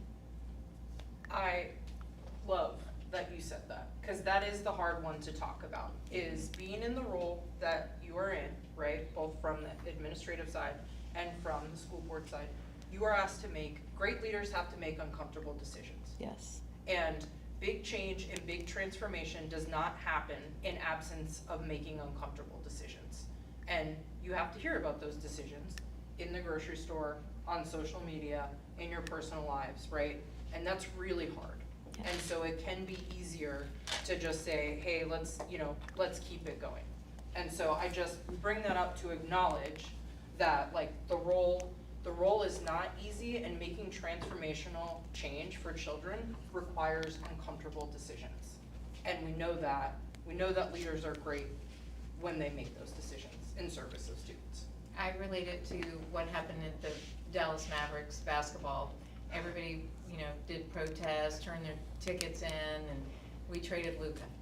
I mean, it was just a widespread, and, you know, we're blaming everybody. And then No, just here Luka. comes Cooper Flag, and everybody's like, I'm back in. Nobody cares about Luka anymore. And so Luka's in his new team. He's lost so much weight. He's like, oh God, I can't lose my reputation. Revenge body, yeah. But think about what that team took. Mhm. And that's what we know things can get better, and we want, you know, our community to, you know, show up for our school district, and we're doing a lot of things, but when you can't see it or the unknown, it is a fear. And so it's easier to just say, It is. meeting starts, everything, but So to put like a little different spin on it is, I think that sometimes there could be a perception of rubber stamping that's not a reality Right. because of the homework that is actually done and the questions that are actually asked. Yes. And the opportunity that we have to have a one-on-one with Dr. Eldridge before the meeting to ask our questions. And so I think that's also important, that like perception is not always reality, because we are doing so much work to prepare, because it may look like a 7-0 vote, or, well, they just made this decision like that, but that doesn't mean that there wasn't hours and hours of thought and questions and submitting questions and her sending it to the whole board so they could see what other board members' thoughts were with following all the rules. So.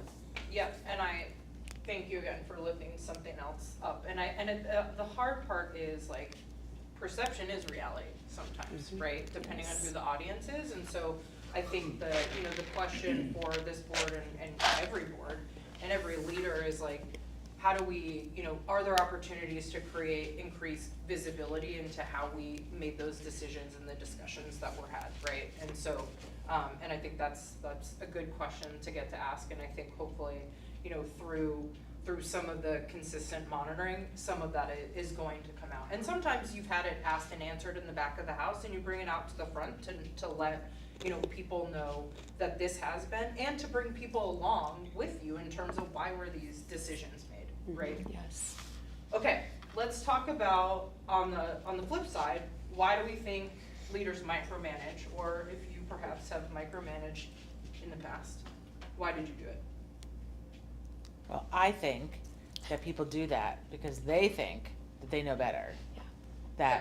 And a lot of people try to micromanage because they'll take out one piece of data, one strategy, one instance, one whatever, and think that they know better. So therefore they try to micromanage that situation, which then turns into the next situation, which turns into the next situation. Mm-hmm.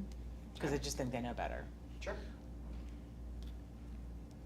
I think it's lack of trust. Yep. Big one. Yes. Absolutely.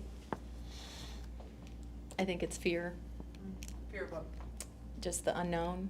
Yeah. They don't know what's going to happen, so then you feel like you have to control this, and that's micromanaging. Yep. Maybe I think sometimes micromanagement comes out of uncertainty.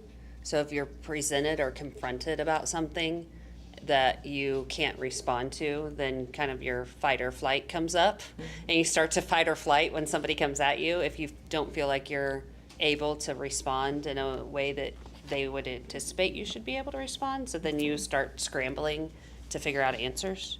Yep. Other thoughts on this one?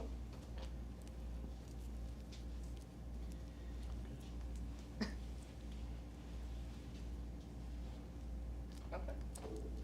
I think one of, and Trustee Barnes, this goes back to something you said earlier, and Trustee Brady, I think this is adjacent, is in both of these instances, right, people don't run for the school board because it's like a good time and you get a big bunch of money, right? Like, people who are serving on school boards care about students, and sometimes in a leadership capacity, when you don't have training or you don't know better, you're just up there trying to do the best thing in the moment, right? Yes. And so I think one of the things in micromanagement is, yes, it can be fear, it can be lack of control. It also can be, the stakes are so high because it is our kids, and I just wanna show up and contribute. And this is the way that I know how, right? And so I think, knowing that we will all try and help each other, like, be our best within our roles. And I think when some of this shows up, I hope you will hold yourself accountable and hold each other accountable. Also knowing, I think a lot of the time, the intent behind that is not malicious. It's like, look, is there anything I could be doing better or differently or more for our kids, right? And so I do have a lot of empathy for both of those, right? Because one is the discomfort and spotlight of being a leader in the most sensitive position, because we're talking about our kids, right? It's not widgets, it's not, it's not stuff. It's our most valuable resource, Yes. right? And on the other end, it's like, oh, but what if I just gave this suggestion as the thing that like blows it all wide open, right? Like I know we're all like, nah, I had the ticket, I could do I it. took a long shower, I had we all just the do best this, ideas, and now we everybody's can gonna hear solve about the that. problems. And so, like, I just wanna acknowledge that, like, that intention is good, and your pattern of behavior over time, though, is always gonna create conditions that allow your administration to excel or not, right? Because if your administration knows that they're gonna bring you, that the agreement is, we're bringing you strategies, and we're bringing you data, and you might not like either one of them, right? The data, because we all want, you know, more every time, and the strategies, because maybe that's not what you would have done, but in your role, you can ask for evidence, then that is, like, that's the place that we wanna get to while building trust and continuous improvement. Any other thoughts, questions? No, and we talked about, we have a form that we use, like if a trustee has a concern, or we really talked about if that's not guided towards student outcomes, then leave it alone. Like, we need to not be bugging her with all, we heard from our aunt whose sister's kid, you know, got tripped at this school today. Like, she doesn't even know that. Like, she needs to know what student outcomes, like if your complaint, concern isn't student outcomes, then don't bother. Like, we really don't need to be bogging her down. I love that. And that's harder, right? It is hard. Right? It's hard. It's like, you know, if a Yes, community we're all member, working once it. again, who, you know, that's the electorate, right? That's who, a constituent, right? Who voted you in because they wanted what was best for maybe just their kid, but I assume all kids in the district, right? That's hard when they're like, hey, I have this specific need or concern, and can you get something done? And you have to say, not my job, right? Like, and you know, that's what they're gonna hear, right? It's like and so even what we're incentivized to do, I think, as elected officials, right, is sometimes to be a little bit more of like, get something done, right? Right. Because it feels good to do something good for somebody in your community, right? But if Trustee Barnes is like the principal replacer, Right. then everybody, You don't need to switch seats. She's like, everybody in the community is gonna be like, I know who can get that principal fired, and they will expect it. And we've seen it in other districts, would never happen here. Okay, we have 8 minutes left to go, so we're gonna blaze through this, but we'll revisit it in the future. Joey's got a beautiful paper for you. The way that, because we don't build trust like, because we all decide we're gonna trust each other, right? Like that happens in small deposits over time consistently. And one of the ways that we can do that as a board, with the board and the administration and with our community, is create a consistent cadence where we are going to look at our goals, and we're gonna look at our guardrails, and we're gonna ask a bunch of questions about, are we, you know, if something's working, great. How do we do more of that? Is this applicable in other places? Do you need more resources in that way, right? If it's not working, then okay, we're not gonna get mad at the administration. I'm sure, again, nobody would ever do this, but we have seen boards where when things are going great, they're like, oh, we got great we got great outcomes. And when things are not going, it's like, you guys did this. Right? And that, even that language of like, nope, we own everything together. That's how we do it. And so how we do that and create that, like, that trust and that consistency is through monthly monitoring at your board meetings. And this is where you get information on your goals and your guardrails that are gonna essentially tell you 4 things. Number 1, what is it that we are measuring? Number 2, are we on track? Are we off track? Number 3, if we're on track or off track, what is Dr. Eldridge's interpretation of why that is, right? Either good or needs improvement, because if it's going well, we want to be able to replicate. If it needs improvement, we want to be able to make that adjustment. But we also want to know that our experts have a good idea of why that, you know, why that is happening. Right, I loved what just happened here with the goal setting, right? Because you took like your data and you're like, here are the populations, here's how we think about it, it's obvious you have an excellent command of how things work when they don't, or where things need to move, right? And that should inspire confidence, not only in the board, but certainly from the community as well. And then if you do need adjustments, right, what are they? When are they going to happen? How can we expect them to work? Do we need any resources from the board?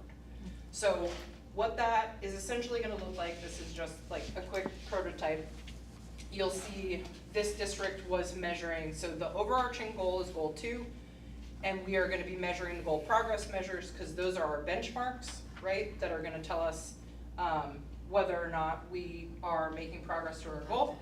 Are we making progress? Is this good? Yeah. I want that software, Yes. How do we know? right? Yes. Oh, I was just saying that format was good. Oh, you got it. But how do we know we're doing good right now? He's like, let's focus. Focus, what's the star? I'm so There's a pretty sorry. star I right there. left. No, I was like, it's Well, fine. and it says it in picture form and in writing. We met and So we're surpassed our tracking yearly it. target. Yep. And There's a little it- star. 2 different So types it's of a- graphs. Yeah, It's it's saying the all, GPM and the main Got a goal is star, on, We met and surpassed. Tell us where we were beginning of year, end of year, and the target. absolutely. We don't need 800 reams of data to show how smart we are. I mean, we don't need Anybody- 50 slides right? either. Exactly, and this is the point too, I think, of, you know, how we communicate with, like, we bring our community along. I am not an educational expert, right, but I can immediately look at this and go, oh good, we're on track. This should be very simple for anybody to follow along with and know, is this or isn't it? Can I add a quick thing? No. Thank you. The only other thing I was gonna add is, without the context of like being on track or what our target is, ending the year at 56.2% is completely subjective as to whether or not it's good or bad. Right? To somebody here on this board, you guys could be like, yeah, this is good. Another person goes, that's not acceptable. But when you frame it in the context of, we're supposed to be at 50% this year, now you know, oh, we are doing good and we're on track. Does that Right, make yeah. sense? There's no room for interpretation as to whether or not that's good or bad, and that will differ between a trustee and a different trustee. Yeah, for sure. Beautifully right, said, you're and right. we didn't go over that, but that's why we set goals, because data in absence of goals is, I don't know, Data. like 85%, is that good, bad, or indifferent? Well, Right. was it What's the out of goal? 100 or 1,000, because those are very different. Right. Okay, so, we talked about that, what are we measuring, where are we? What do the superintendent and her team attribute to, the success or why we might be off track, right? Because obviously understanding of where we are is going to direct future activities. And then finally, do we need some adjustments, right? And how are we, so looking at those inputs, which so many of them were on here, but now they show up and they say, here are all, because the inputs are the strategies. Here are all the inputs that we've decided on. Here are the outputs that we can directly tie to our strategies. And then we will know if they're working because we'll be on track. And if they aren't, then what strategic adjustments do we need to make? Does that make sense? Mm-hmm. And then y'all get to ask questions about that. Okay, so what Joey just handed out to you is just an example of a progress monitoring calendar. You can see for this one, it spans 3 years. Because your administration is going to know when the data comes out for all of these progress measures. And so that's gonna do 2 things, right? On the board side, how is knowing every single month what you're looking at going to impact your service as a board member? Well, you'll be able to prepare and do your homework. Yeah. Feel Focus. confident that there's a roadmap. Focus. Can you say more about that? Focus on what we're doing, on the goals. I mean, to really hyper-focus, this is our job, this is what we need to work on. Absolutely. And we would expect, and we'll talk about this more, this would be the first thing on your agenda.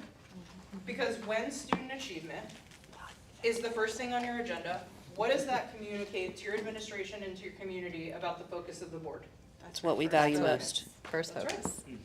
Because if you are on a board, which you are not, but there are others, who has 18 agenda items from everything from the HVAC to the football program to the special education update, how does that impact your ability how do you know what the board is focused on? You don't. They're just presentations. Right. And so when y'all don't know, from your standpoint, knowing every single month what is coming up, how does that impact you and your team on the administrative side? Well, we don't sit in our meetings wondering, okay, just ask for this presentation, let's go, right? I mean, we know what the focus is, but like I said before, we've always been focused on kids. It's just we haven't had it in a clear-cut guide. Yeah. I I mean, think I've everybody's seen boards, intent on this like, board bringing is in that- like wagons of paper, cause they're like, we don't know what the board's gonna ask. We brought the entire like Encyclopedia Britannica of the history of the school district, so we can be ready. Maybe. But the other thing about that is that we don't talk about is like, when you have, and somebody brought this up before, and I apologize, cause I forgot who it was, but I was like, yes. When you have your district, like, making reports on 5,000 different things, what are they not doing? Going to schools and visiting Focusing principals on and grades. supporting Their campuses. job. There is an incredible time cost to a disorganized board. Yes. Yeah, or boards complaining about things that are out of her control in the first place. Very good. And the only thing I will add to is if the report includes the inputs, the outputs, and ultimately any adjustments that will be made, is this not a document that is like actually, it's for the board, sure, but is it not more for not only the public, but for the administration who's going, this is our playbook. We know the changes we're gonna make, and this is just us showing the board.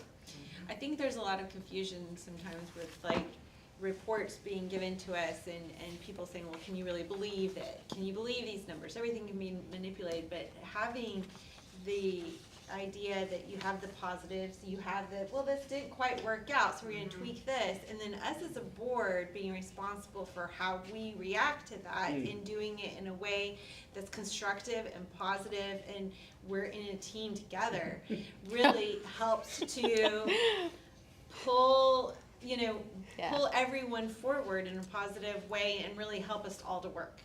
So what you did not notice about our prolonged eye contact is that we have now become of one mind. So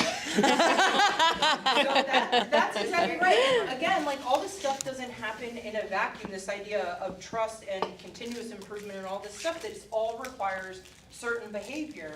And to that point, Trustee Barnes, right, like, when you have administrations that are preparing everything and boards don't trust the data and community that doesn't, right, you tend to see this like blame, it's disrespect, or these gotcha moments in the front of the house, like, oh, I'm gonna expose you, right? And so when that happens, like, you have an administration that, like, I won't speak for that, I will speak for like being a professional, right, of having, maybe a boss that does that. I'm like, oh, I'm not bringing everything in there because, like, there are things that I don't want you to see because I know that you are going to attack me or tear me down or, whatever else, right? And that's not actually in service of students at all, that's in service of who? Ourselves.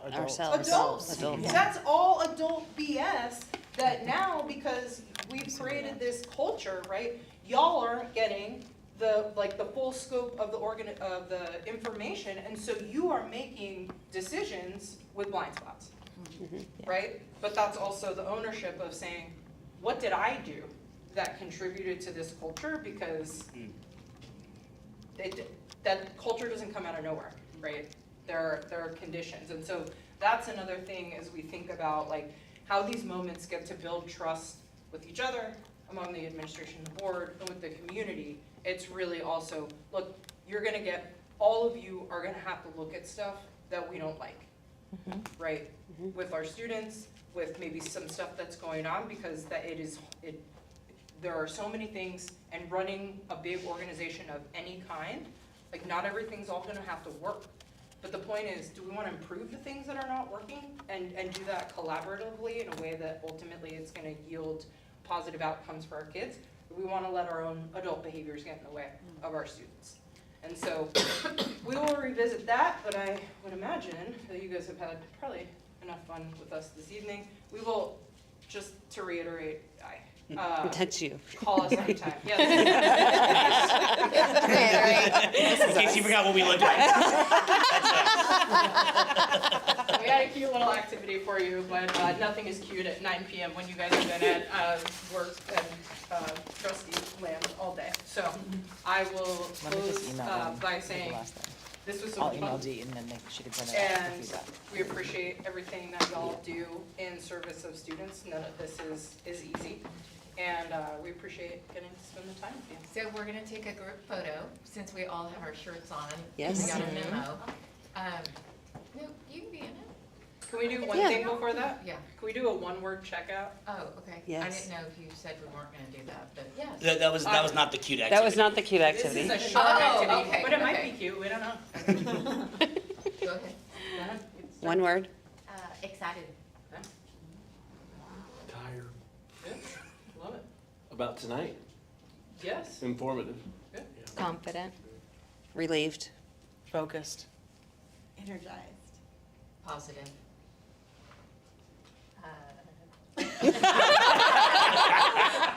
Work. All right, now to the photo. Okay. so Do you want me to, funny. why don't I just adjourn us, then we can. Yeah, save Yeah. the last thing on there. So, moving on to item 3B, I think what we'll do is just collect from each subcommittee their summary of what their goals are and send it out for just a feedback. That way we don't have to talk about it tonight since it's so late. So with that, for item 3B, I will follow up with the leads of each subcommittee, and we are adjourned at, I have no idea what time it is. 9:05. 9:05.